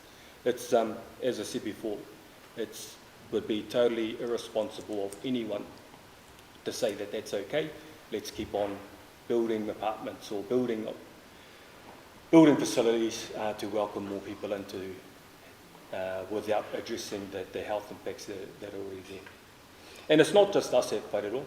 We speak with people at Mount Maunganui College that talk to the same. We speak to other people right throughout our community in Mount Maunganui that are having very similar issues. Just happens that they're right on our doorstep.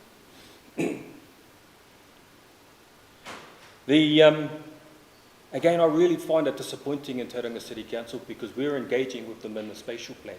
They've come to us in the spatial plan that there's a meeting going on at the moment where my wife has probably had to duck away to with Tauranga City Council. So they're talking about a spatial plan, but there was no discussion around Plan Change 33. We're engaging with Wakakotahi and their plan in terms of opening up the arterial routes, which just so happened to be commissioned by Tauranga City Council, but they're not talking together. It's really, everything's in silos. And it's either in silos because I don't know if that's incompetence, I don't know if that's because people don't have the relationships between council and government agencies, or I don't know if it's by design. But what's really clear is that if everyone continues to work in silos, especially at council and wakakotahi and industry and community, then we're going to maintain status quo. Us at Whareroa and Tautuku are not anti-development at all. We understand that the port needs, the port has its place, but we've been really clear from the start is that heavy industry and noxious industry can't remain because the two residents and noxious industries cannot coexist. What TCC is putting forward is that they can. So there's been no plan in terms of how do we address the noxious environment or the designated airshed, as well as driving up our population. As I said before, Tauranga City Council have said that they have our support for this plan, and I've said they don't.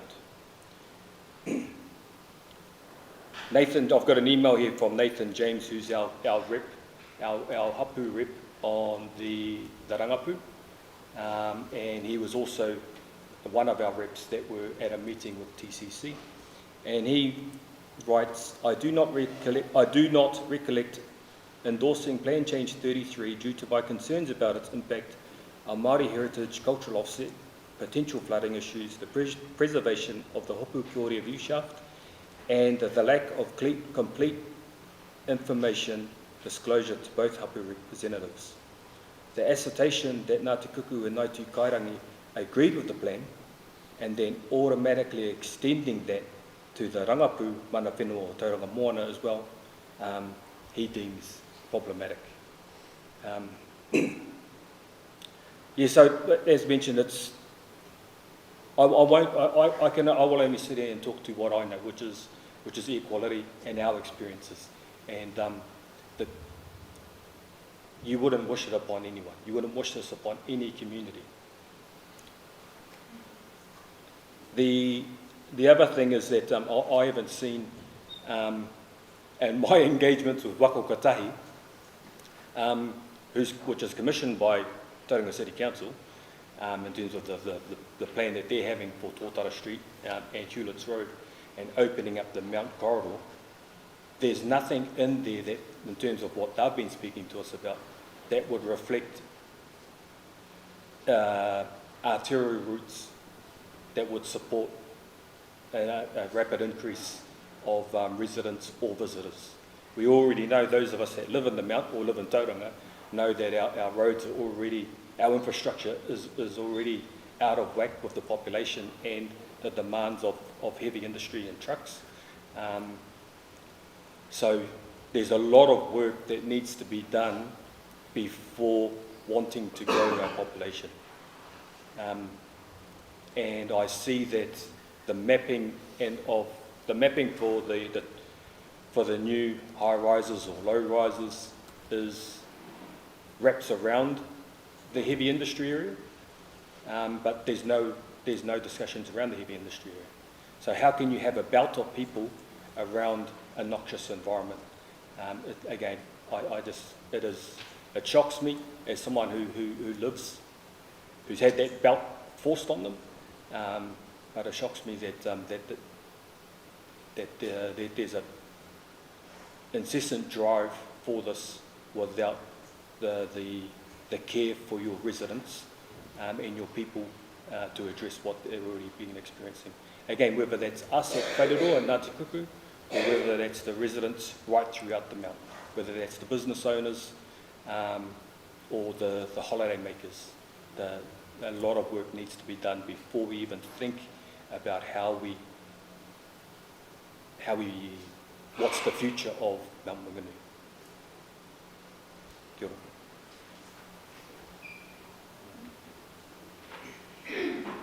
E te tuatahi, e te rangatira, e te iwi, e te uri o no Ngāti Kuku, tēnei te reo whakamanua e pare atu nei ki a koe. Nā mihi ki a koe i tō mihi mai mātou, nā mihi hoki i tō kōrero mātou, kua rangona e mātou i tō kōrero. He pātai aku ki a koe. You've talked about the consultation, and is it correct that the consultation that was undertaken was only with Te Rangapu, so there was no direct consultation with Ngāti Kuku around this particular plan change? Is that what you've said? No, they spoke with two representatives of this mindset from our rep. As that they spoke with a representative of Ngāti Kuku and Ngāti Kuku but at no time was support given. And I can give you that right now because my wife's the chair. And I'm sitting in on every meeting between board members as a servant of both marae and hapu. So to answer that question, they've met with representatives from both hapu, but at no time was support given. In terms of with the rangapu, it clear, and this is from Nathan James, who is our representative on the rangapu, is that he believes that the rangapu hasn't given their support, but TCC is seeing a meeting with two representatives as being the whakai or the agreement that from both hapu, pana whenua and the rangapu. Thank you. And then in terms of the concerns, obviously you're here talking about the concerns with the air quality, but you briefly mentioned view shafts and other cultural issues. I was just wondering whether you wanted to expand on that at all, whether from Ngāti Kuku's perspective there are some issues with the plan change that raise other issues. Yep. In terms of view shafts, when we're talking mobile, every other marae has mobile incorporated in their view shafts. We don't, because ours has already been taken by balance. But rest assured that that's our aspirations. We've made it very clear since day one that our aspirations is that we return the view shafts from our atia, or from our marae, to mobile.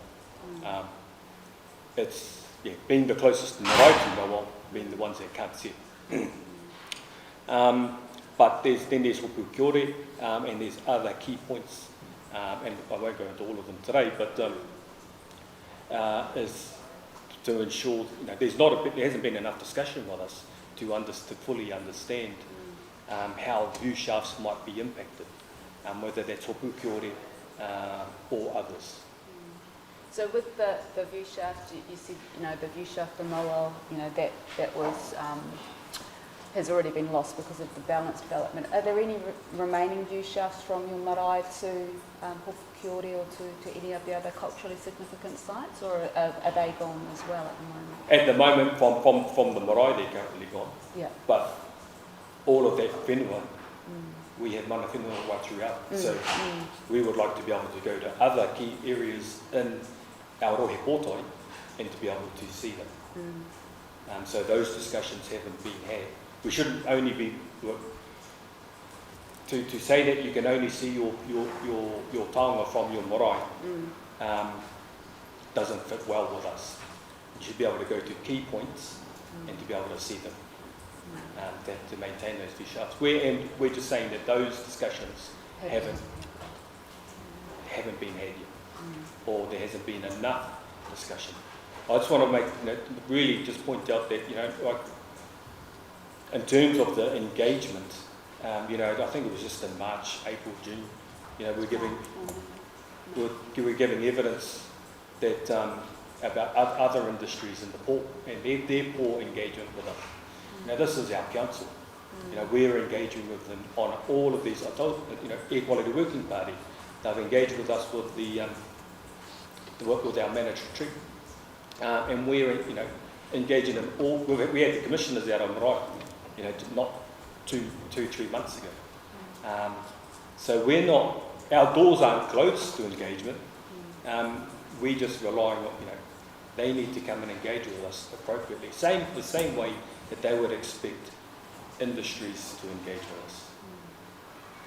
And just my final part, so obviously we're here hearing the submissions and being appointed to provide recommendations on this plan change.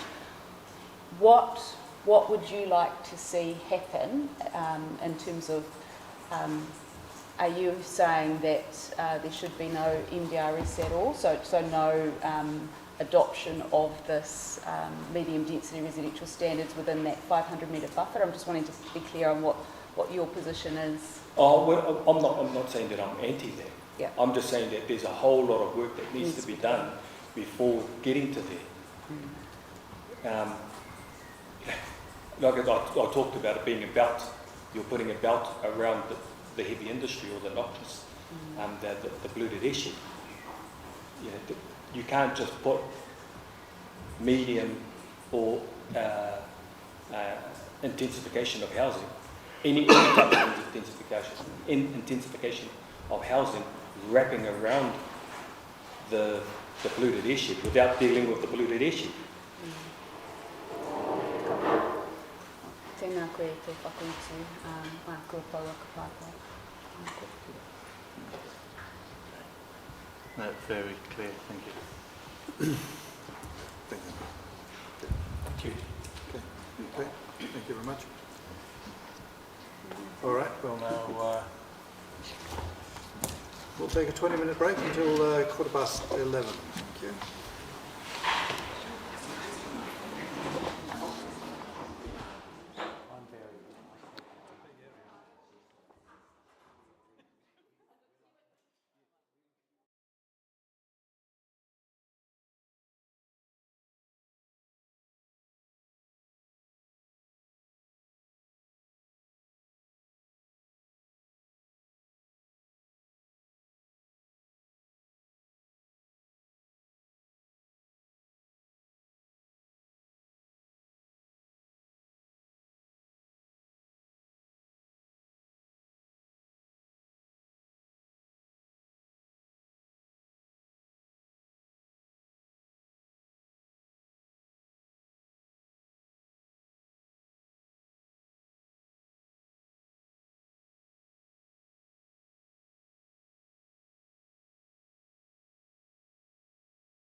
Just in terms of what it really shows, and I probably talked to it.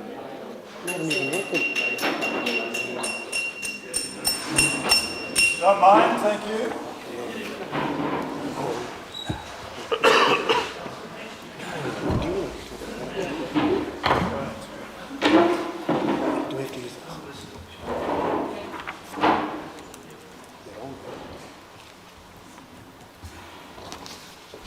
This is a family submission, isn't it?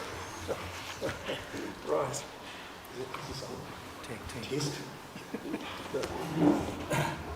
Right, Ms. Batchelor, thank you. Kia ora koutou. I'm Craig Batchelor, and I'm here with my wife Kate, and we're speaking to a submission by the Kito Trust on Plan Change 33. I have provided a written statement. I actually changed it since I printed it, so I will provide I'll identify the changes I make. They're pretty minor, but just whatever. I will provide an updated version later in the day.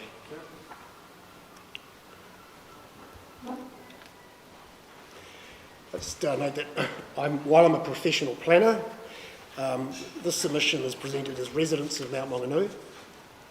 We live at Wells Avenue, which is about 2 kilometres down the peninsula from the base of Moa, and our property is located on the Dune Ridge in the centre of the peninsula, and our property is just inside the 16-metre high-density zoning area.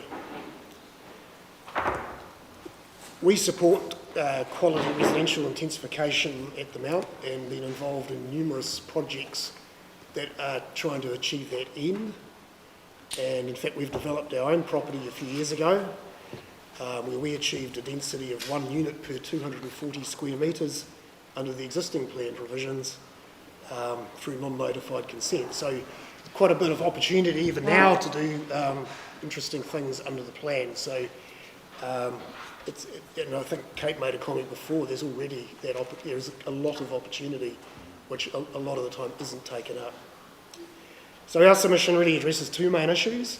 The first is that spatial planning should be undertaken ahead of plans to enable greater height and density and extent at the Mount beyond Plan Change 33 as notified. And the second, which is a more minor matter, was around the qualifying matters to restrict building height along the Mount Papamoa coastal edge to avoid buildings encroaching into view lines from the beach. So in terms of the spatial planning submissions we made,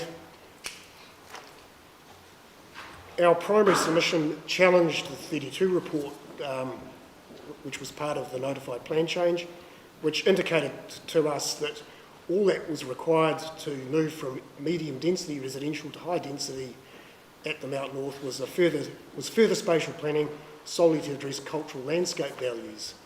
And our submission identified a range of other constraints that we felt should be part of spatial planning. After that, we filed further submissions opposing several submissions that sought very significant additional height and density at the Mount, but ahead of the spatial planning work being completed. And I've listed there that the reasons for that opposition are primarily that the plan change as notified provided sufficient capacity already, that the additional intensification wouldn't address housing shortages in any way. There were many adverse effects that needed to be addressed. And really reinforcing the point that major shifts needed to wait for the extensive studies at the Mount to be completed, including the Mount Spatial Plan. So we support the local level spatial planning that has progressed recently, and we've participated in the process ourselves in varying ways, both as representatives of local groups and working for clients. And at face value, it might seem that our relief seeking spatial planning has been met. However, that's not the case. And we do have some remaining concerns, which I just want to quickly outline. My read of the implementation measures that come through in the spatial plan are that some of these are very significant. These include such things as preparing a local plan for the Mount North, and we feel that that should be completed as part of the spatial plan, not as an action to follow. There's a proposal for urban design guidelines to be produced, and it says to assist in protecting and enhancing local character and identity as growth occurs. Yet the increases in building scale proposed for downtown will fundamentally change local character and identity, and it's hard to see how design guidelines can cut into that if those opportunities are created. Addressing equality is also a matter identified as an action to be followed up in the Mount Spatial Plan, and we've just heard about that. But I guess the other general concern is that there's actually no certainty that any of these measures will be adopted by the council. That hasn't happened yet. So to a point, these are mitigations of intensification as opposed to support, in my view, and we need certainty on whether they'll actually be delivered. Another concern is the explicit exclusion of public engagement on height and density of housing. And the spatial plan includes some commentary there around the compulsory nature of the MDRS, but doesn't give a clear indication of the choices that council have in that regard. There is a lot of discretion in how it gives effect to being commensurate with commercial activity and community services. Those are not mandatory requirements. There's a large amount of discretion. And in fact, if you look at the Ministry for Environment guidance, it talks about being commensurate with the council's own criteria. It's a local issue to be addressed. Another concern is that what we see is a lack of transparency about the level of community opposition to greater height and density, and it refers to submissions on Plan Change 33 seeking additional density and height, but not those that are opposing it. It doesn't refer to the 200 plus submissions opposing that. And the engagement report that supports the plan doesn't record any community opposition to substantial increases in density and height, and that's probably because the questions aren't actually included in that document. And that doesn't align with the comments we've heard from many people that we know at the Mount. And in fact, over the last few months, I've heard from one person who thinks it's a great idea. Everyone else has significant reservations. There's a lack of transparency on the high-density residential zone plans, even though the scope of submissions and what was sought is known at the time the spatial plan came out. The maps showing the areas for intensification are very stylised and don't really give away any of the facts in terms of heights and so on that sort. The timetables are concerned. Submissions close this Sunday. The intention to present the plan for approval in late 2024, and the proposals feel rushed to us, and people do not feel they've been engaged in the issues in the way they'd like. Was that 2024 or 2023? It's Oh, 2023. sorry, 2023. Sorry, Or mate. 24. In terms of the substance of what's proposed, I've framed this around risk. If you look at the overall, the MDRS policy package is speculative. It hasn't been tried before. We don't really know what it's going to do. The 32AA report has a combined assessment of all the areas proposed for additional density and height, and the assessment of risk is simply that there's sufficient information to act. So I've broken the risks of acting or not acting for the Mount North area. I've identified some risks of acting that are high. A risk I've identified is that with relatively limited investment in multi-level apartments across the city, there's a strong possibility that that investment will land here rather than in Te Papa, which is the preferred area for intensification, with a massive investment in infrastructure to support that. Close to $100 million spent on Cameron Road. The probability of that seems quite high, and economists seem to be consistent in saying the Mount is a highly attractive area for investment. The characteristics of the Mount make it a nationally unique and relaxed resort town, which could be significantly diminished or lost. Everyone acknowledges that those values are the special nature of the Mount, Once lost, they can't be recovered.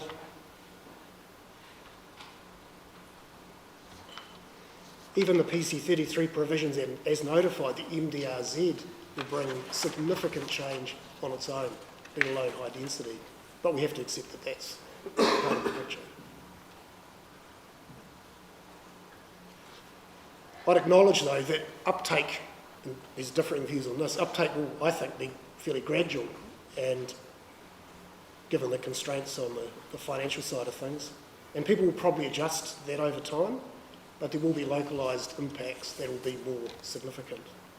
So that's potentially a moderate risk, but it's still significant. There's likely to be a significant increase in traffic congestion on main arterial routes at the Mount, worsening social and economic well-being. There are plans for transport improvements at the Mount. It's a high priority, but the cost, timing and funding for these works are unknown, uncertain.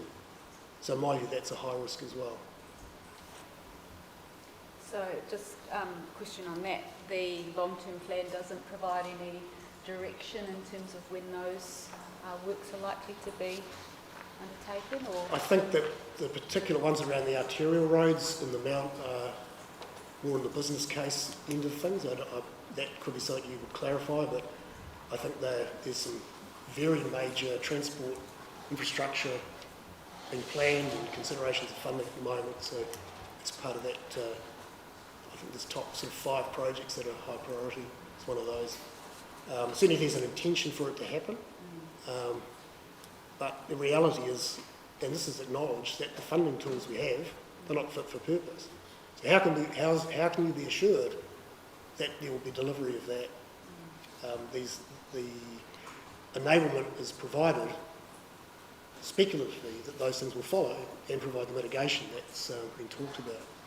So again, I see that as a high risk. In terms of risks of not acting, there is the issue of non-compliance with the MDRS and NPSUD duties.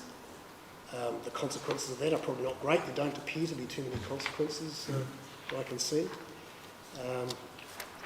But the probability of that, I think, is low as well, because what we're talking about is an area with a lot of discretion that things are to be commensurate. Further to that, the MDRZ provides a lot of scope for consenting additional height and density in appropriate locations on a site-specific basis.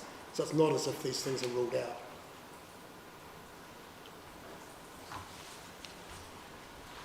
There's a potential for insufficient enablement of different housing typologies at a variety of price points across the city.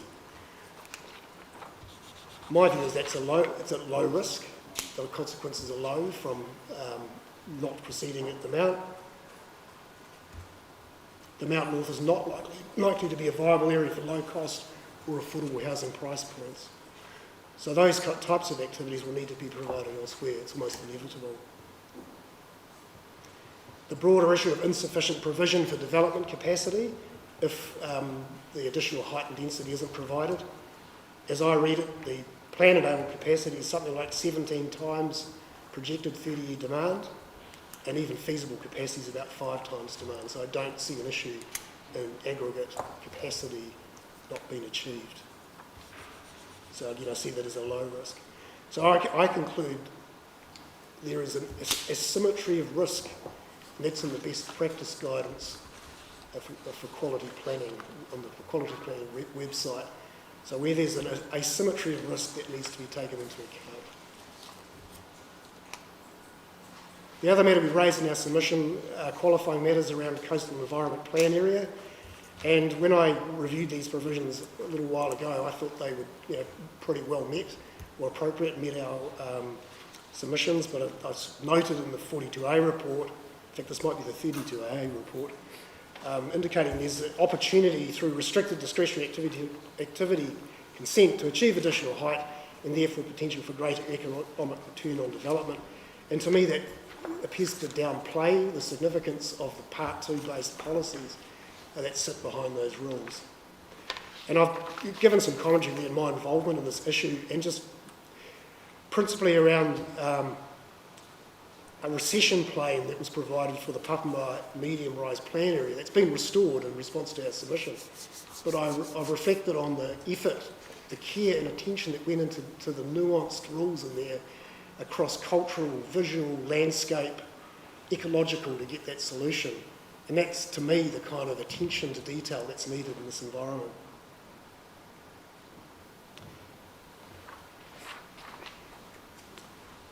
In terms of a way forward, my view is that the MDRZ and HDRZ and Plan Change 33 as notified, but with improved provisions, and I've commented those through joint witness statements and other processes. That the Mount Spatial Plan should be extended to address the location, density and height of additional residential development. That the commercial centres review should be completed to determine how much, where and when additional zoning will be provided to provide capacity for growth. Then to complete the Mount Spatial Plan and confirm the interventions that can be assured alongside a preferred future land use scenario, and then assessing the need and scope of a Schedule 1 plan change, which could occur alongside the commercial zone plan change that's flagged for next year. I don't see the urgency of having to make these decisions now, and I'm reasonably sure that Kate may have some comments to make after I've finished. Hand the mic to Kate. I wasn't going to invite her. So gingerly hand the mic over to Kate. Well, I think my husband's covered the planning legal concerns that we have and the motivation behind our family submission. Obviously, it's a little difficult when you're an RMA planner and an RMA lawyer to start being personal on some matters. But I did just want to really quickly have a snapshot around some of the things that you can read all the expert reports that you like, but here's an everyday reality of a working person that's lived on both sides of the city. And the motivation that we had first for me to move my offices over this side was that my children were involved in surf lifesaving. And I was driving across the bridge, caught in traffic. I would spend an hour in traffic from the CBD to go and pick my children up. And I just note that some of the aspects around community infrastructure, the surf lifesaving clubs are one. I was sat on the national board of surf lifesaving for 6 years, and we were repeatedly trying to get the councils to recognise that they are community infrastructure, particularly in beach towns such as this one. And 70% of the lifeguards in where you sit come from Tauranga. So those are families that are driving their children, they get dropped off after school, or they come on the bus, or if they're at a Mount College, but 70% are from Tauranga based. Omanu's different, that's very community based and sits with locals. And I had children in both camps, which made it even more schizophrenic. But there's a reality about what that meant. And then you have the relationship that most Tauranga people have to the Mount. And I know you've heard a lot from residents from the Mount, but I lived, I've lived all my life in we lived in Matua when the children were growing. They were always over at the Mount. The Mount is where the hot pools are, it's where the ice creams are, it's where the walk up the Mount is. It's very much the recreational amenity to which all Tauranga residents rely on.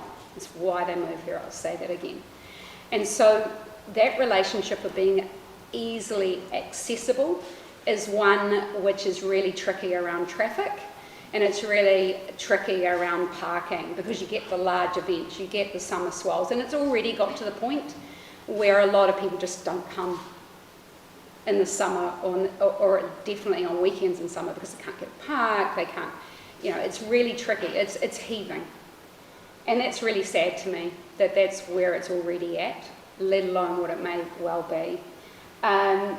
I think just in terms of travelling around, I know I've listened to Mr Appledorn's evidence, but the reality is, now we're living at the Mount, if either of us have got a meeting in town, I changed my entire board meeting and one of my monthly tech meetings to 11 a.m. rather than 9, because I was spending, to get to where the hospital is, which is interesting in terms of emergency services, it was taking an hour for me to get to a meeting there and be sure that I'd get there. I'd have to allow an hour. To get to Bayfair, sometimes it can take 15 minutes, Sometimes it can take 40. And I know that that's a big city type of where you've got that kind of buffer that you have to put into your travel times, but that's a real economic efficiency issue around our arterial roads. It's going on now. I don't even know what that might do if I was a business with trucking movements. Or I did speak, as putting my business hat on at MBA, to our doctors that were there to understand where do you sit in community services and your demands. And they said that they hadn't taken any local patients for a year. They've just brought on a new doctor to open it up, but they said they don't take any one transferring across that was here. They've got a window right now for some new patients. They don't take any casuals, so summer they can't. They send people over to Second Ave. They said there'd been no discussion to their primary organisation around any of the intensification at the Mount. They focused on the fact that a lot of their staff come from around Tauranga to the Mount, and they have to allow huge times. They're often late for patients, or patients are late. Makes it really difficult for them even to run their practice around those types of lags. So I hear Mr. Appleton's evidence. I'm not convinced with it in terms of the reality of everyday life and how it affects residents from both sides in terms of the network of the city. The moment you enter into Mount Maunganui, Papamoa, the arterials, Hewlett's Road, Totara Street, you're clogged. You can sit, and it's random. Some days it's good. But there's certainly no sort of... I heard about the LOS levels that he was saying, and I did wonder, because I've done enough traffic engineering to know that it depends what you put in as peak demand. And so I didn't get an understanding on the data that I read as to what LOS peak demands he'd actually factored in terms of time of year, whether it was taking peak times in terms of when those busy times hit, in terms of understanding it. All I know is the reality. I'm not a traffic expert. I just know the way that it affects our life, and you factor that in. As a resident as well, factoring in, we sit really high, and I guess that ridge has been raised by Mr. Brown, but if the committee was minded on the way past, you can go down Sutherland Ave and you'll see a house, and we joke about it. It's a friend of ours that owns it, so he won't mind if I say that, but the neighbourhood jokes, we call it the flat tower. And the reason for that is that it sits on the knob of the ridge already at 14 metres, and so it's within the height plane of 9. So it sits there at 23 metres, and you do get a sense of what that might look like. We could do the same on the top part of our property with what's there. Financially, we'd be better off if we allowed these things to go through, but it would be really sad to see that. Craig talked about us enabling, and it was a pet project, what could we do on 200 square metres and get it non-notified. Part of that was real respect with our neighbours in the sense of making sure we didn't touch daylighting planes. Everyone, it's important, everyone's still having a view shaft to the Mount. There's just I think it was touched on by Mr. Brown yesterday, everyone really zealously holds on to glimpses that they might have of whatever it might be to the beach, whatever it might be to sunlight. Those are really important issues. You've got undulating sand dunes, some real dips and hollows, and so when natural rolling ground level is the measure, it can change dramatically. And so it's already accepted that NDRS is going to dramatically change that, particularly around density and scale, but it would be really sad to see that go even further without some real care, particularly around protection of the beach, which is where everybody's open space is. And the council around that chose several years ago to remove reserve contributions from unit apartments, because they said we don't need to, well, there was pressure from developers because of the cost of delivering, that they said we're not taking local reserve contributions. At that point, they'd accumulated about $10 million of reserve contributions from some of the apartments here and hung on to it in the general coffers for about 10 years and not spent it, not on one bit of local reserve.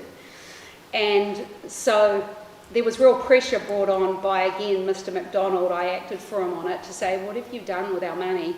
Where's the local reserves? Where's this being spent? And one of the things around community services, we don't even have a community hall here created by council. You'll see an old Mount Maunganui Community Hall. It's a 1950s building. It was bequeathed to an incorporated society. It's a 1950s old building. There is no community facility by the Mount. There's May Street, which is an old 1950s scout hall.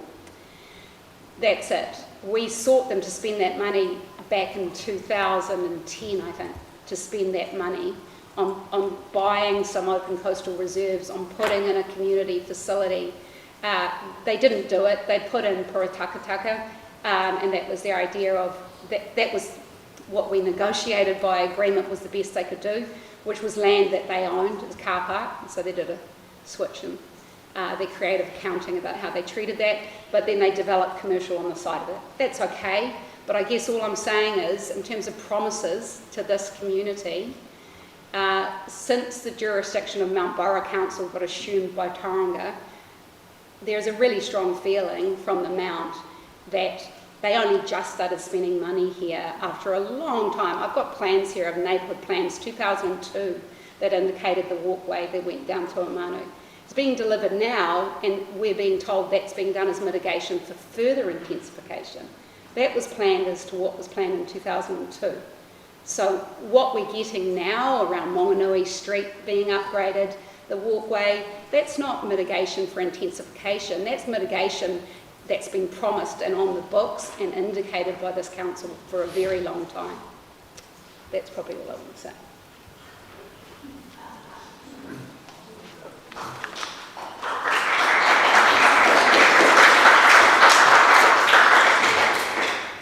Well, applause usually connotes the finish of something. I promise it is. Thank you very much.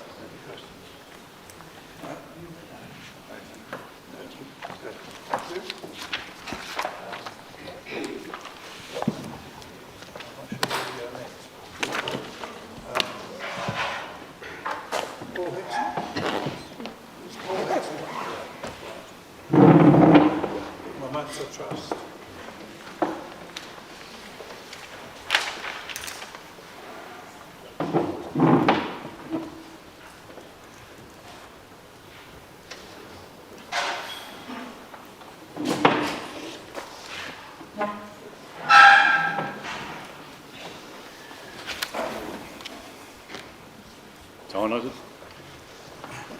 Yeah, my name's Paul Hickson. I come from Te Puke, but our family's been involved with Tauranga. My grandfather was a farmer in Otomaitai in the early 1900s next to the Tilbys, and I've had grandmothers living in Tauranga, and we've camped at the Mount from 1962 to 72. My father actually dug a campsite out on the other side of the Mount, part of this domain camping ground. And we've owned property at Murakata Avenue since 1976. So I've got a big interest in what happens at the Mount. We probably spend about five weeks of the year here. My daughter was at the Mount House at the moment, and my son was there for a week, and we bought the neighbouring property because we're worried about all this intensification. So we bought that 10 years ago because we're fearful of what's going to happen, which is a good move. But that's the danger. What's going to happen is the wealthy people, or wealthier than us, will be buying the neighbours so they protect themselves against someone sick of this Plan 33 change. One thing I went to a great film last night, and I recommended everyone in the Bay of Plenty go to it, and it's the Rena documentary about taking back our beach, and that was about community involvement. The Rena came out there, the Royal Slicks, it was a community that got stuck in and got it right, and they saved the beach and everything, and it was the work of the community. Government and Maritime New Zealand were very slow onto the picture, but it shows the empowerment of tangata whenua and utilising the services of the community. And this is, to me, this whole thing is about community engagement. As ratepayers, when we elected to buy here, we look at the area, we buy it as it is. We knew we bought it for, and I read what I said here. The legislation ignores the fact that people have purchased property or altered homes under existing planning rules. Thus, factors such as sun, amenity value, shading and neighbourhood ambience and character have all been factors from any in making this decision. The views of these people are being ignored if neighbours can build 3-storey buildings blocking their sun and privacy without consultation. Now, in our case at Murakata Avenue, we've got a rear big section, and we've got a Feijoa tree there. So every year I talk to the neighbour, he says, Paul, the tree's getting a bit big, so we get someone in and we do it ourselves too. We actually trim the tree because we respect the neighbours.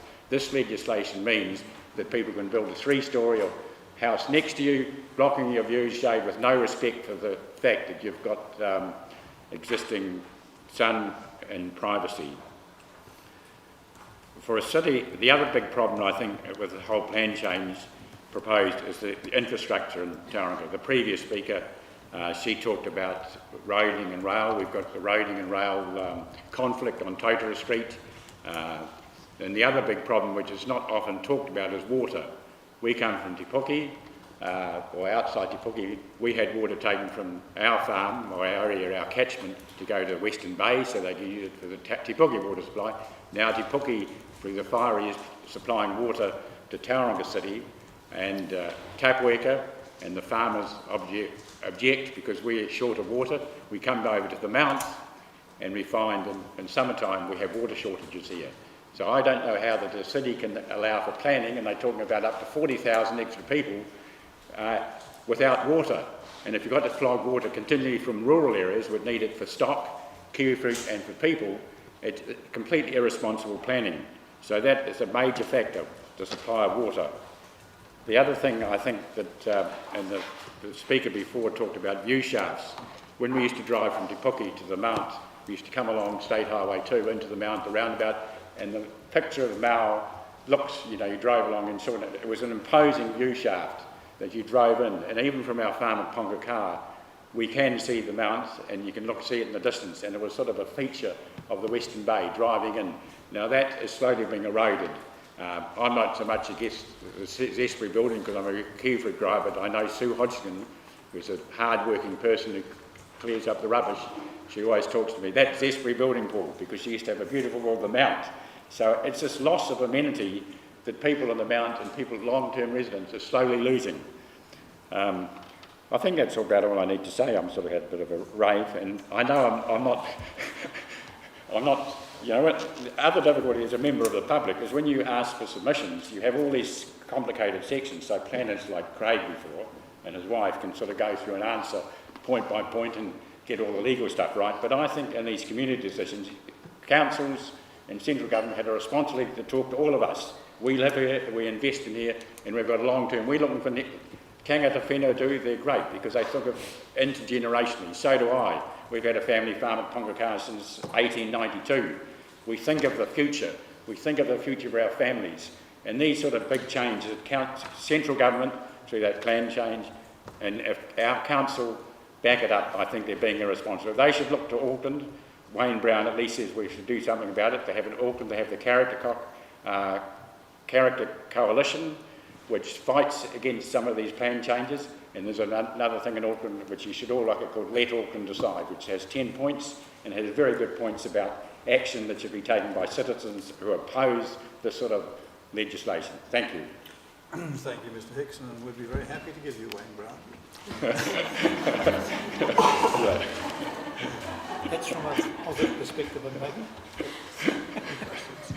No, thank you. Very clear. All right. Yeah. Would you like that recorded?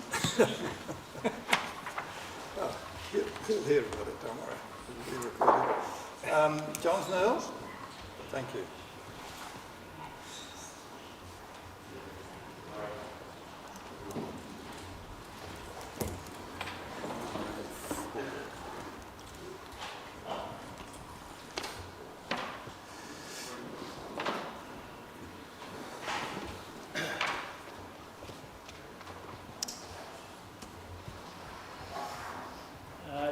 If I just tell you when to turn the slide, does that work? Maybe make a funny sound or something? No, I'll just tell you. I wanted to open by saying a big thank you for taking the time to see democracy in action and listen to everyone's submissions. Next slide, please. I thought I'd open by really highlighting the task, and that's about sharing our thoughts on Plan Change 33. We've submitted a top-line summary and some evidence, but this is really we've submitted some evidence in the submission. Today is really about a top-line summary. If you go to the next slide, I've done a rough agenda. I wanted to talk to you about who we are and who I am. Then I wanted to just get the facts on the table. Then I wanted to summarise what we think. And then I wanted to highlight 5 reasons why we think that. And I wanted to conclude with the ask. feel free to answer any questions along the way. So I'm a proud member of the Arataki community. I'm here representing my street, which is Korowai Street. On the next slide, you'll also see who I'm a member of the Arataki School Board. I'm on the Board of Trustees there. Those are my two boys, so I'm here representing my wife and family as well. Moving on to the next part of it, which is the facts. So I think if you strip out all the politics and the noise around it and just look at the facts in black and white, we had plan change 26, as you know, which was a height of 9 metres, more reasonable setbacks, etc., more design guidelines. Then roughly a year later, central government said, despite all that research, all that planning, all the money that went into that, we got that wrong. It should be 11 metres with no consent, minimal design guidelines and a closer setback. And with consent, you can actually go to 16 or 21 metres high. I think any reasonable person would agree that a 133% increase in height in 12 months is quite an extreme change. And on the next few slides, you'll see what that looks like. So most of the houses in Arataki are 1 or 2 storey.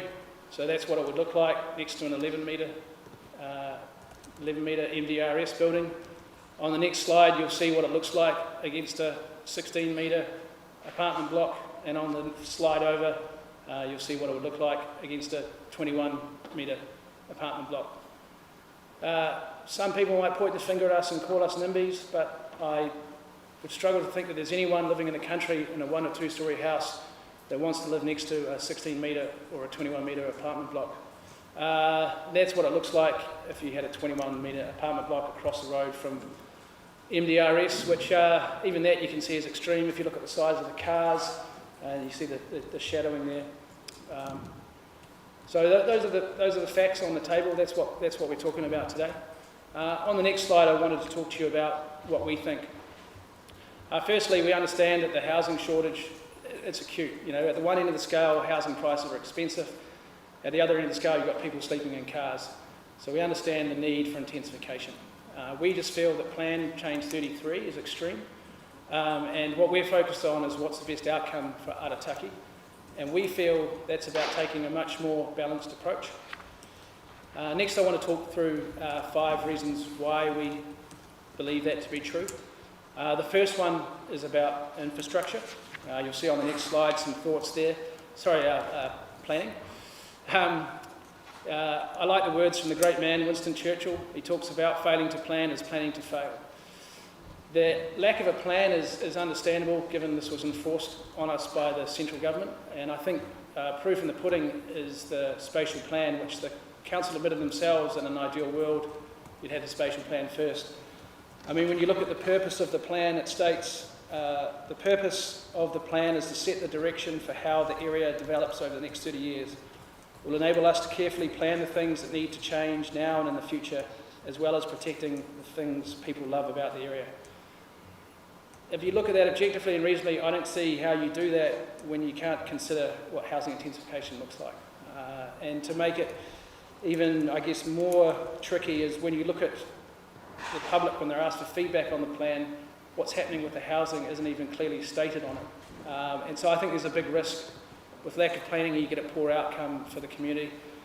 You've only got to look around us. We've got a beautiful isthmus of land. And in that, over the years, we've decided it's a good idea to cram in an airport, a port, industry, and not very strict building guidelines, and you can kind of see the result of that. And so yeah, I think there's a real risk there to the community. Next, I wanted to touch on infrastructure. I think there's a lack of infrastructure to support high-density housing. One example would be roads. Yesterday, I was driving along State Highway 2 at 3 o'clock, and it was congested. If my anecdotal evidence is not good enough, then I see the council is planning a clearway along Mount Maunganui Road to allow for more traffic.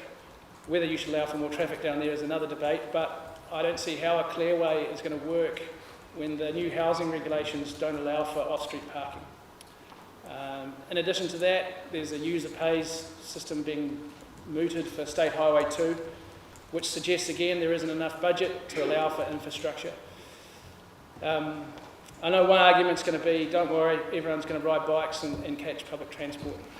But I would point to our country's record at rolling out public transport, and I would say that it's woeful, and that's probably being kind.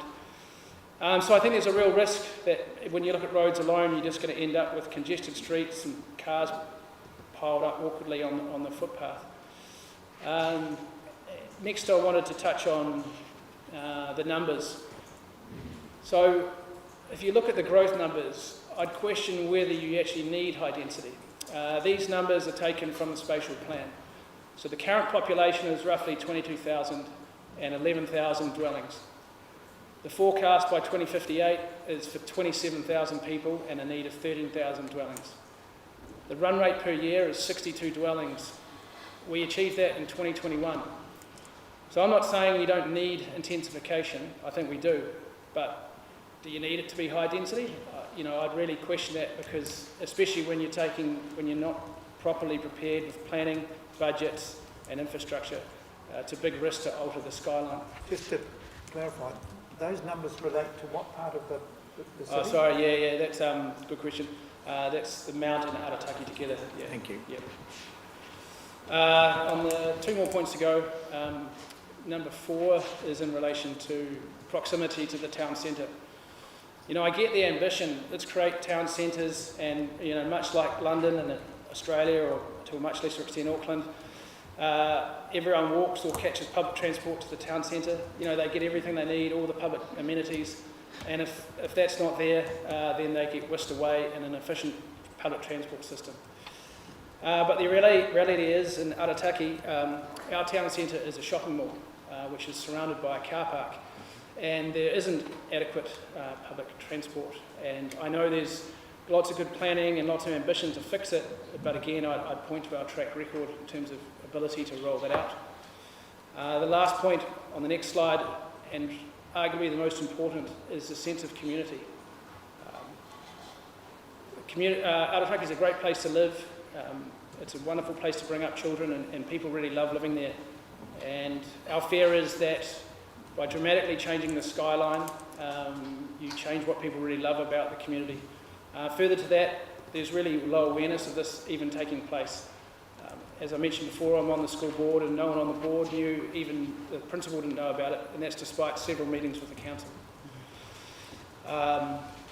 And I think our fear is that in 2053, 30, 50 years from now, without the proper planning, there's a big risk that we look around and regret what's been done, and there'd be a big, what if moment. What if we pause to do this properly? A case of go slow to go fast. I wanted to conclude by talking about the ask. So you see on the next slide, the one after that. You hear the council say a lot that they'd love to do something about it, but their hands are tied because of central government. Well, what I'd say to that is there's plenty of precedents, both local and international, of the government of local government making a stand against central government. So I don't think that really stacks up as a reason not to do something. Next, I also wanted to talk about the lack of support. So as I mentioned, there's a lack of awareness, firstly, and if people are aware, they're against it. There's a lack of community support, and as you know, the national government have come out and said they don't support it either. So again, I think to roll out something of such an extreme nature, which lacks support on a local and a government level, is a big call. Finally, I wanted to conclude with some suggestions as to what exactly we want and some potential solutions, which will be on the final slide. One more. That's the last slide, you'll be pleased to hear. I'll back up. Sorry, I've lost my train of thought. The ask. Yeah, so what we're really after is, embracing design guidelines. Let's look to make more of them compulsory as opposed to just a nice to have. If you really think there's a need to do high density rollout, make sure you roll it out when you've got sufficient infrastructure. That's been done with Tauranga, and there's numerous international examples of where that's been done. I would really seriously consider the numbers. is there a need to focus pockets of high density in both the mountain and Arataki? I'd really encourage everyone to learn from the past. As I mentioned, New Zealand is awash with examples of poor planning. Our ask is to, go back to plan change 26, or look, if that's really not possible and you're convinced that MBRS is the right way to go, well, let's consider a version of that. But the short story is we're okay with intensification, but we want a more balanced approach, one that's right for the community today, tomorrow, and in 30 to 50 years' time. Thank you. Thank you, Mr. Earls. Very clear. Yeah. Clear. Crystal clear. Thank you. Yeah. Well done. You brought your support group, obviously. What's that? You brought your support group. Paid good money. Right, Skullstone.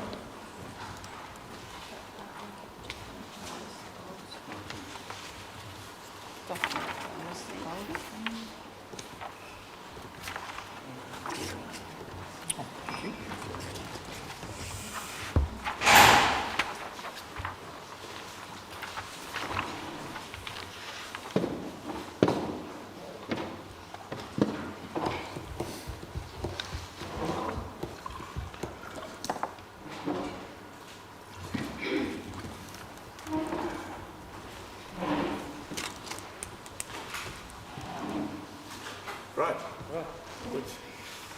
Good afternoon, Chair and panel. Greenwell, is it? Yes. So my name is Jackson Greenwell. I'm the team leader of planning for Maven, Bay of Plenty and Matamata. I've held various roles for district councils in Queenstown and Arataki, New Zealand, as well as Richmond and Wandsworth Borough Councils in London, United Kingdom. I've been working for private consultancies based in Tauranga, mainly Maven, since returning from the UK in September 2020. Overall, I have approximately 8 years of planning experience. And I should probably add that I was raised in Matamata, just across the hill, and spent a lot of time here in Matamata as a kid holidaying, and I now reside in Tauranga. I've been involved in design and consenting of various subdivisions, land developments and plan changes within the Bay of Plenty and across New Zealand. I hold the degrees... Those paragraphs read, thank you. Code of conduct. No, go to 6. Okay, thank you.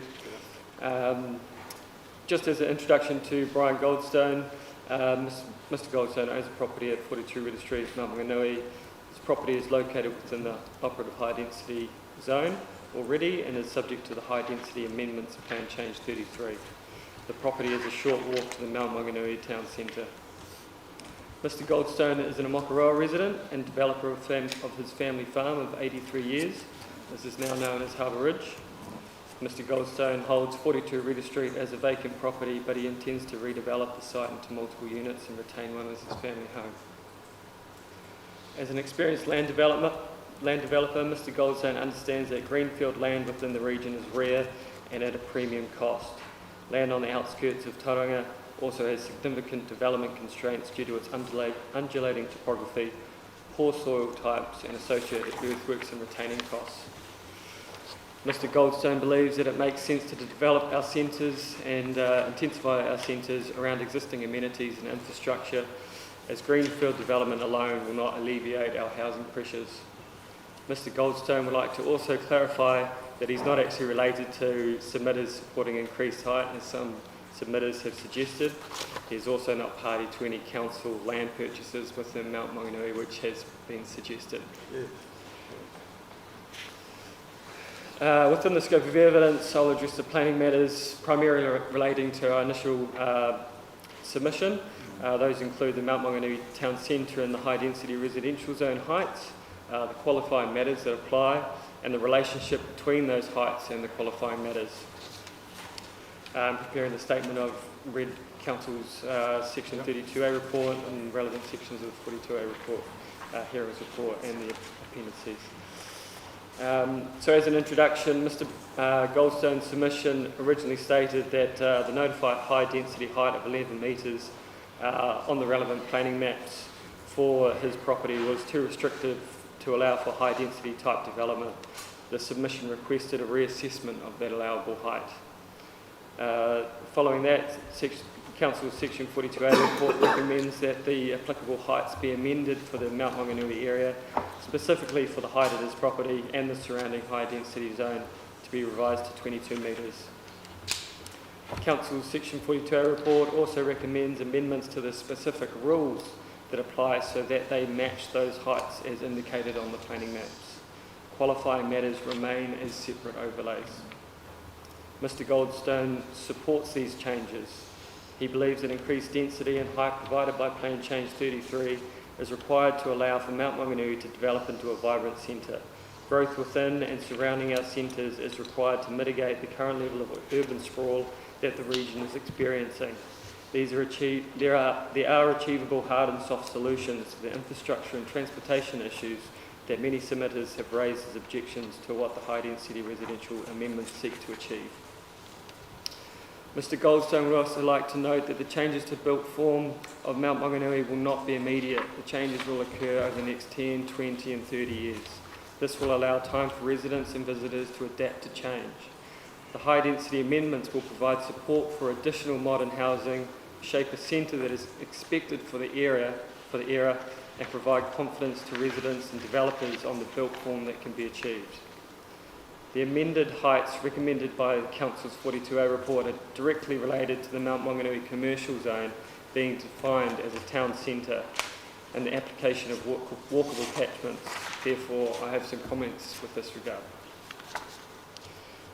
So, through Council's 42A report and supporting expert reports, specifically the property economics report, the commercial zone within Mount Maunganui North has been identified as the nearest equivalent to a town centre under Policy 3D of the National Policy Statement on Urban Design. That National Policy Statement and the RMA Amendment Acts requires Council to enable increased building heights and density adjacent to town centres. Firstly, I agree with Council in the expert reports that the downtown commercial area of Mount Maunganui should be considered as a town centre under the National Policy Statement. I have not read any sufficiently robust arguments or expert reporting to the contrary. In my view, it is clear from the evidence that Mount Maunganui commercial zone should be classified as a town centre. If the panel accepts that the Mount Maunganui commercial zone is a town centre, then it should be accepted that it is treated equally with the other defined town centres in the city, as well as the applicable walkable catchments and permitted heights that have been recommended. It is noted that all other town centres are recommended to have the same allowable heights. This is with the exception of Gate Pa and Greerton, which have even higher heights with 2 additional stories, and this is due to the Te Papa spatial plan.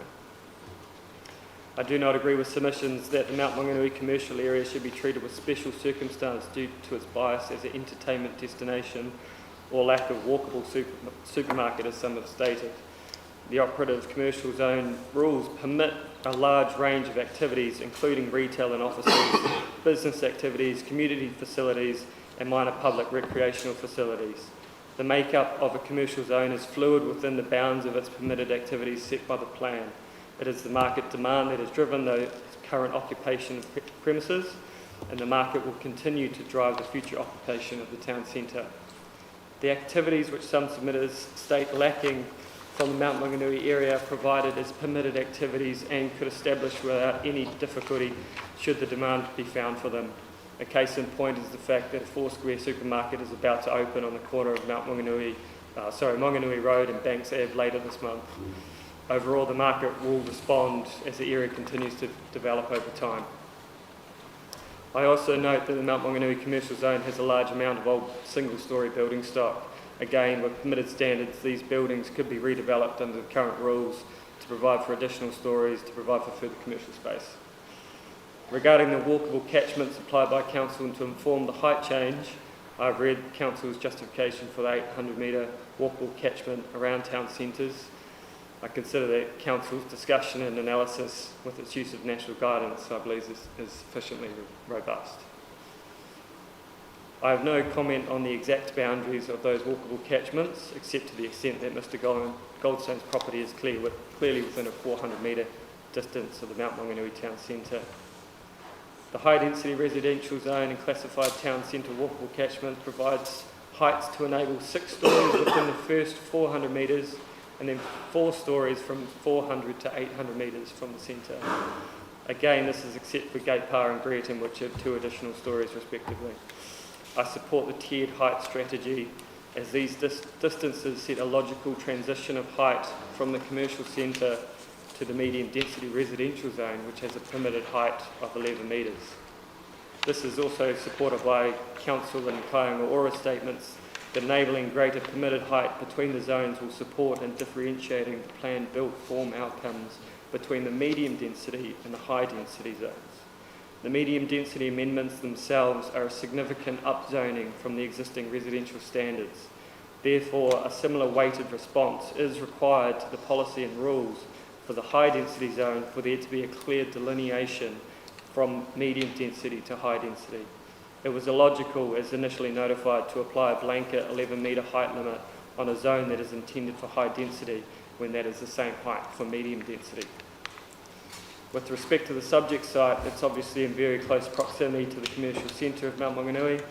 It's just a few minutes walk. Therefore, the scale of built form anticipated by the building height rules is logical for high density zones that will support the vibrancy and economic longevity of its associated commercial centre, which is downtown Maunganui. Now, this part is a little bit repetitive, but it considers the actual specific rules pertaining to height.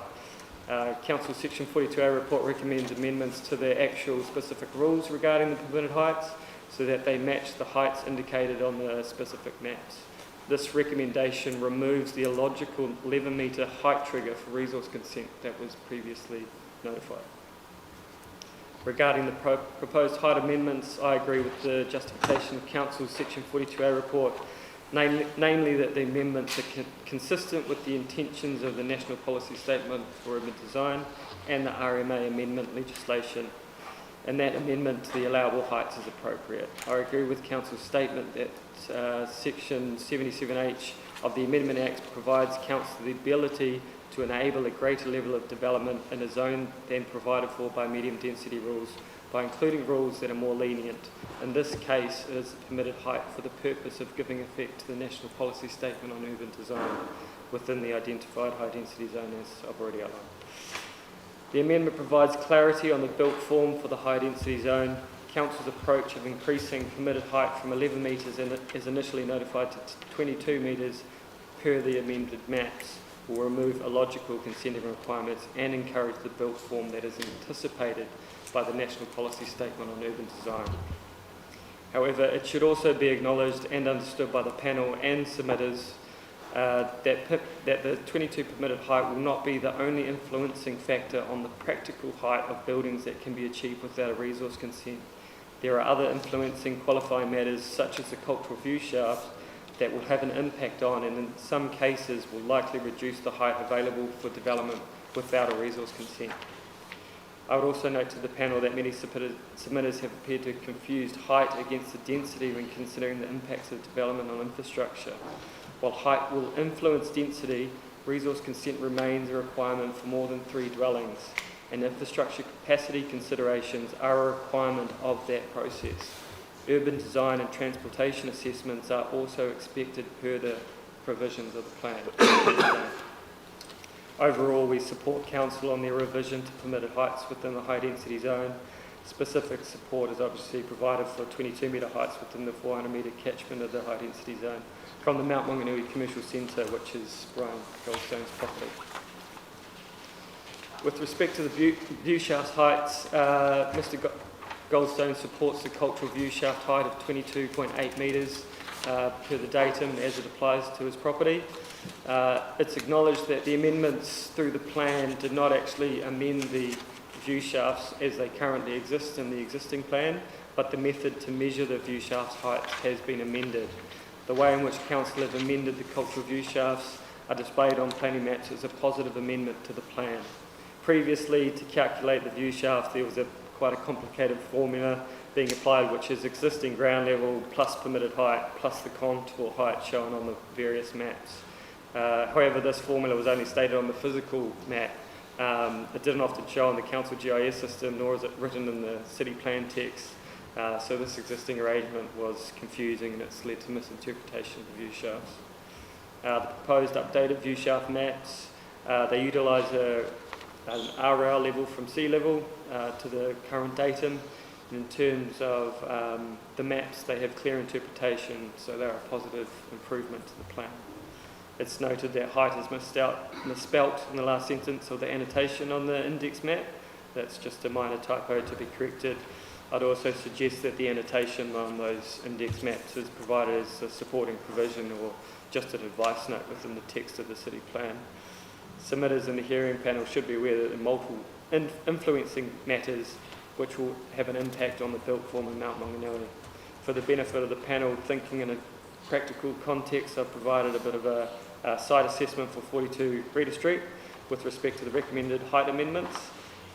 Just for context, 42 Reeder Street is located on the corner of Banks Ave and Reeder Street. It's elevated on a knoll which is situated at the high point of Banks Avenue. Banks Avenue rises from the commercial centre and then falls back down to the open coast. The property contains an existing split-level dwelling where the highest floor level is well above the street. So the following table states the existing ground levels, the road level and the existing dwelling floor level, the permitted height of 22 metres plus the view shaft height. The table then calculates the building heights before encroaching the view shaft. So apologies to people in the audience, but they won't be able to see this table. But in terms of the table, the view shafts do have a restricting impact on the practical height available for the site. A building with a height of 22 metres from existing ground level would not be able to be achieved on a site without applying for a resource consent to breach the view shaft. From the highest existing ground level of the site, which is the existing floor level of the dwelling, a building of only 14.2 metres could be achieved before it would breach the view shaft plane. The site will likely be excavated down to road level, and even then still it will be restricted by the view shaft by about half a metre. Therefore, in some cases such as 42 Reeder Street, the view shafts will have a levelling effect on development, whereby achievable height will not be dictated by the maximum permitted height of 22 metres from ground level, but by the relevant view shafts or other qualifying matters. As 42 Reeder Street is one of the highest points in the locality, managing height with this rule framework is considered the most appropriate method. To confirm the view shafts are an influence on height that are born out of cultural significance, Mr Goldstone and I do not contest this significance or the associated qualifying matter. The view shafts should remain. Mr Goldstone's initial submission also included a statement that should be a consideration of the natural landscape feature of the coastal environment and the harbour edges. The submission requested that a terracing or plane effect from the coast and harbour edge to the interior be considered. Council have undertaken various expert reports throughout their plan change, and out of these expert reports, a new qualifying matter being the Mount Maunganui North Coastal Environment Plan area, bit of a mouthful, has a recommended qualifying matter. This qualifying matter does not affect Mr Goldstone property, however it does affect nearby streets and the coastline closest to the subject site. This qualifying matter essentially creates a stepped height to the coastal edge. This new qualifying matter is supported. The Ministry for the Environment states that intensification should not necessarily be excluded from an area where a qualifying matter applies. Instead, the level of intensification should be modified only to the extent necessary to accommodate the qualifying matter. The guidance then goes on to state that accommodating a qualifying matter may mean reduced building heights. As already noted, Council has recommended multiple qualifying matters which will overlay the Mount Maunganui area and affect practical heights that are achieved without resource consent. I consider that these qualifying matters are the most appropriate method of restricting height where necessary. The permitted height rules, for example, 22 metres at 42 Reeder Street, even when it may not be practically achievable without a resource consent, it remains the most appropriate height as it is consistent with the application for town centres across the city. And just to conclude, the Plan Change 33 amendments which apply high density zoning with 22 metres permitted height at 42 Reeder Street is supported. The proposed heights surrounding Mount Maunganui commercial area are consistent with the approaches of other town centres in the city. The amendments to the plan to clarify the cultural view shafts is supported. and the coastal environment plan area that provides reduced height at the coastal edge is also supported. The qualifying matters overlay the underlying zoning, being high density, and these are the correct method for restricting height where appropriate. Mr Goldstone and I thank council officers and consultant authors for their thorough work on Plan Change 33 to date, especially considering the time frames that central government placing to give effect to the legislation. Thank you, and we're happy to take questions. Thank you, Mr Greenwell. Mr Gosson, is there anything you wish to add to that? Hi, I'm Brian Goldstone. So we'd bought a property there, we'd done some planning at 42 Rita. It was quite restrictive, and then the Plan Change 33 came out and we just put it all on hold. Otherwise we would have been in the midst of building something there for ourselves. I've been in the community for a long time here, mainly in Omakurawa, but we're going to shift to the Mount here. More than happy to share it with a lot of people here because we all welcome them as visitors in the daytime, but you know, it's an area that there's big wide open spaces on the beach that isn't jammed, so we're keen to build something. Thank you. Nothing from me. Thanks. Thanks. Thank you very much. Thank you.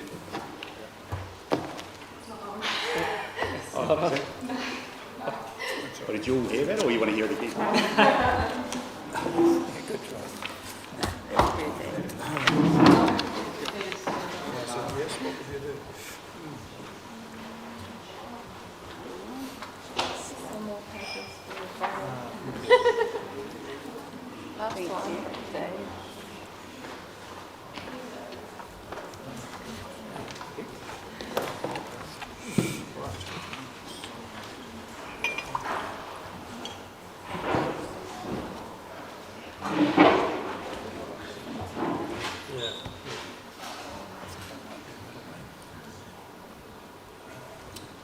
Miss Hedge, is it?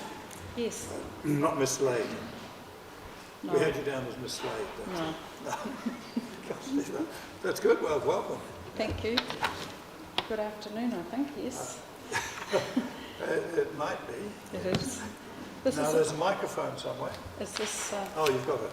Okay, if you'd like to just talk Turn into it it, on. that would be Can you hear me now? quite a person. Can you hear me now? Is it on? Okay, thank you. It's got a green light. Thank you. We don't do green lights. My name is Jenny Hedge and I'm an orchardist, currently living on the other side of Tautuku while we're in the final throes of building our house. Closer? Yeah. It really needs to be right up. Really close. This panel has heard from many experts over the last few days, but I'm here to speak as a lay person, a resident and a long-standing member of the Mount community since 1959. I'll skip over the next paragraph because you can read that, but we've been involved in Mount activities all that time. During the 1970s and 80s, I was involved in commercial and light industrial building projects in the Mount, and more recently, a 4-year, 3-storey apartment building refurbishment on Marine Parade. So I'm very familiar with the development and growth of this place I call home.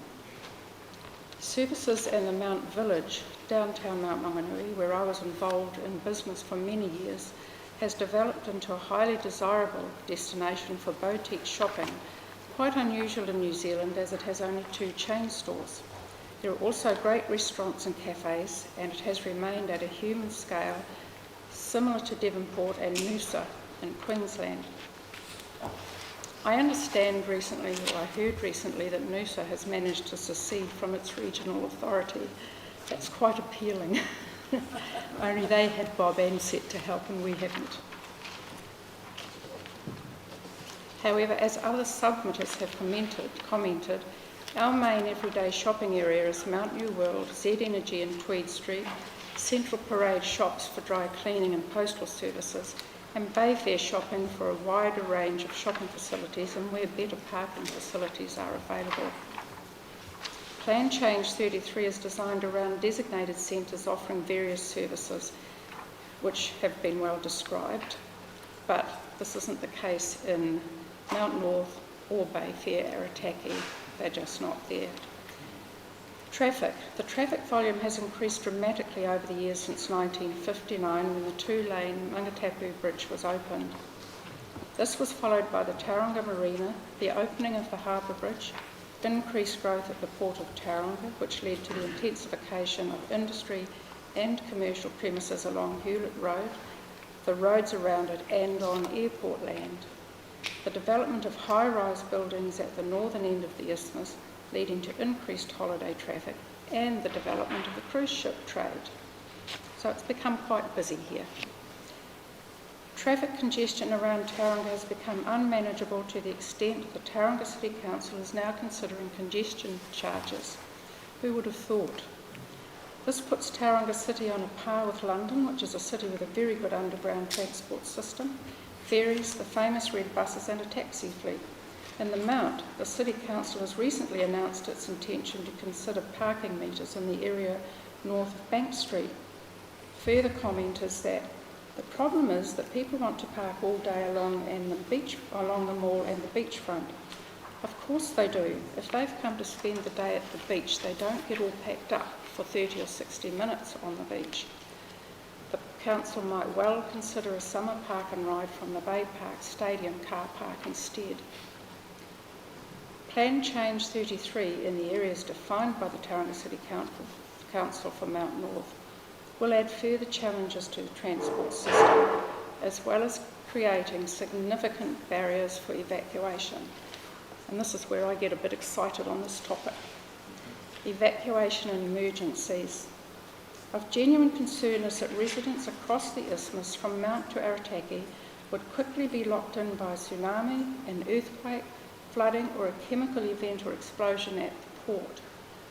The sheer volume of people to evacuate urgently would stop traffic from moving, just as it does now when there is flooding, roadworks, a traffic accident, or other disruptions to any part of this traffic network. I'm unconvinced that Tauranga City Council has fully factored in the increased risk for managing safety and evacuations from the Mount to Arataki, potentially putting many lives at risk. I was told by Council that the Regional Council has approved their emergency plan. If so, it doesn't work because each time there is a tsunami warning, I've observed the roads blocked up right down to Domain Road at Papamoa.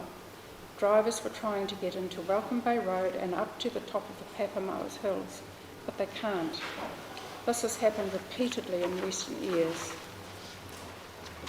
Trying to leave the Mount would be an exercise in futility. The main road out of town, Monganui Road, as well as Ocean Beach and Tautuku are blocked morning, often noon and every night at normal times, except school holidays. The Mount Drury and Blake Park are the primary tsunami safety zones, and you will note from the maps attached, updated online to the second map only yesterday on the Tauranga City Council site and the Bay of Plenty Regional Council site, that everyone in the blue zone, that's the whole Mount, is directed to those areas, the whole of the population to the same area. How are they going to get there? It's important too to note that the Mount does not have a stable population. It is uncertain on any given day how many people are in the Mount due to the high number of holiday apartments, whether a cruise ship is in town, whether the Ames Games, 11,000 participants, or other major sporting events are taking place. It is highly unlikely that this visitor population is going to have a sound awareness of evacuation plans. Sanderson Group wants to add an intensive retirement village housing elderly people, some of those with dementia, into this mix. I asked, do they have flying carpets? Because that's what they'll need to get to Blake Park. Air quality. You've heard a lot about that this morning. We're historically aware in the Mount, of course, that there's a lot of dust coming from wharf activities and westerlies across the harbour, but the level of toxicity from port activities has not been available until just recently. This is really a serious issue, and to Tauranga City Council managing residential areas. And referring to the Sanderson Group again, they want to build a retirement building for elderly people in this toxic air shed, knowing that the fixing of air quality can take decades. Stormwater and flooding. With many cities around the world, including Auckland, looking to uncover streams and create sponge areas to allow soakage of stormwater flows, why would Tauranga City Council want to intensify in an area like Mount North? New subdivisions at Papamoa and elsewhere around Tauranga have the opportunity to create swales, drainage systems and wetlands which keep residents and homes safe. In older suburbs like we're talking about here, including Arataki, where decades of building homes, subdividing sections down to 300 square metres or less, concrete driveways, roading, footpaths and other hard services leave stormwater nowhere to go except into homes, basements and streets. Our own site on Ocean View Road is on a sand dune ridge with a large dip on the western side, designated as a flood zone, although no neighbour has ever seen it flooded. However, rather than go through the process with council to fill and level this site, we chose to retain the flood zone and plant with native trees. Historically, the sites each side of ours have had their rear yards filled and levelled, so that leaves us with a big hole. On our site of 940 square metres, we have been required to install 8 soak holes, a sump in the middle of the driveway and a channel at the road front gate to stop water flowing down the driveway and across the road, which is downwards all the way. On our own initiative, we have also installed 9,000 litres of rainwater storage under the front deck. I don't think any water is going to be escaping our site. We are concerned that as the lowest point on the block, our backyard will be a natural drainage point from the proposed Sanderson development behind us on the Pitau Road site, which will cause flooding to seep or end up flooding onto our property. Whatever stormwater infrastructure upgrades may be, they will struggle to contain stormwater on such a large site with the hard stand site coverage being planned. The 4 soak holes at the rear of our property will almost certainly be overwhelmed. Other apartment buildings around the mount are known to pump water out of basements or detention centres into the streets, thus into the already overloaded council stormwater system. It is doubtful that the proposed development behind us could do anything differently. Intensification will cause similar problems for properties along the downside of Pitau Road and also low-lying properties on the seaward side of Ocean View Road, which are well known to flood in heavy rain. A brief few lines about character of the mount. Despite the high-rise developments at the foot of the mount, the township has generally retained its character, with our own new home being timber-clad and painted white. Many new homes in Mount North have been designed sympathetically to those around them, confirming that most residents want to retain the character of the downtown area. Plan Change 33, who really wants this intensification? It appears to be 3 submitters, one of whom is the conditional purchaser of the Pitau Road property currently owned by the City Council. It seems more than coincidental that the proposed Mount North area is now to be extended along Ocean View Road to Terrace Avenue, which completely encompasses all of Pitau Road. As has been noted by other submitters, locals would describe Downtown Mount or Mount North as being north of Banks Avenue, not north of Sutherland Road. The amount of traffic which would use Grove and Sutherland roads to access the proposed retirement village would be considerably beyond the capacity of those feeder roads. Consultation has been nil. Sometime back in 2022, following an article in the Bay of Plenty Times about this proposal, my husband John phoned a senior executive at the Sanderson Group who was a business acquaintance of some 30 years ago. John wanted to meet to discuss their plans but was declined. The conversation concluded with the comment, "We will just lawyer up until we get what we want." Despite our site backing onto the Pitau Road site, the next contact from Sanderson Group was a text on the 26th of September this year asking for an email address to include on their mailing list for this project. We have sent that because of course we want to be informed. Neighbours to our site report they were visited by a Sanderson representative on either the 26th or others on the 27th of September this year. That was the first contact they had had.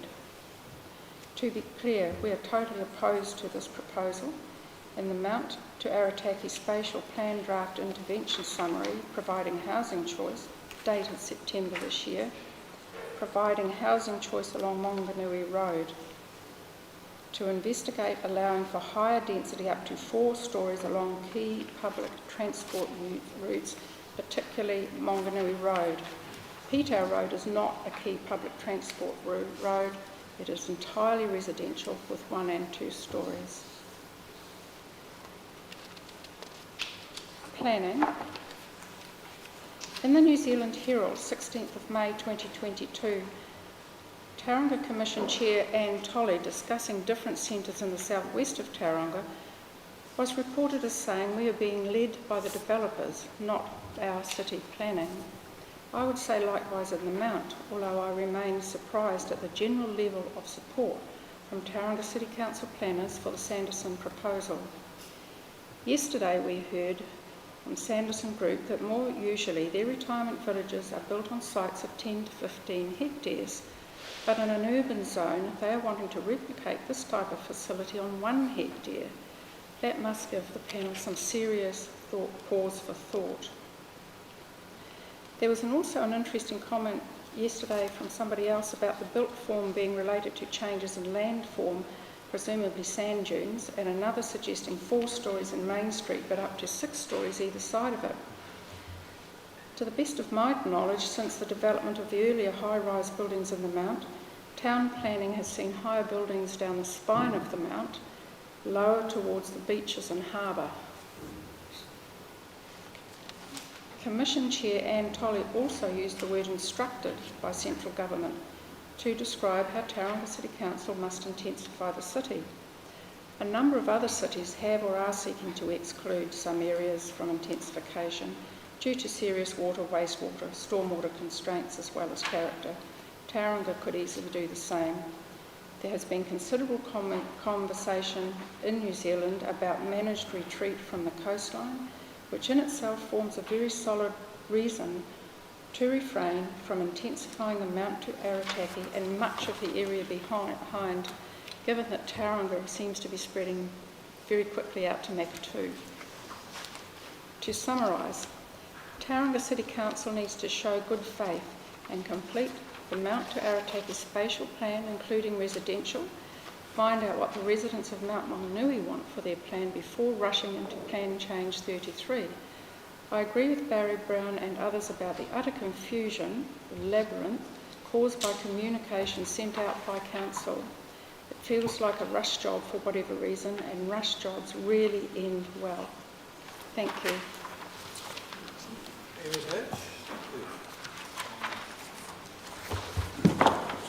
And I take it these graphics are of the Yes. proposed retirement village? Yes, that was the first one in the Bay of Plenty Times. We looked at it and thought, oh, maybe 1 story too high, but we could live with it. It's quite an attractive plan. Then, lo and behold, along came the next one. Yep. Okay, thank you. Any questions? No, thank you. Just on the attachment 3, if there's number 66, is that your property? Yes.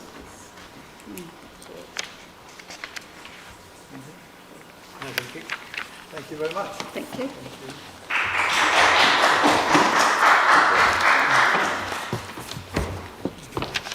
Well, I hope you're going to applaud us now.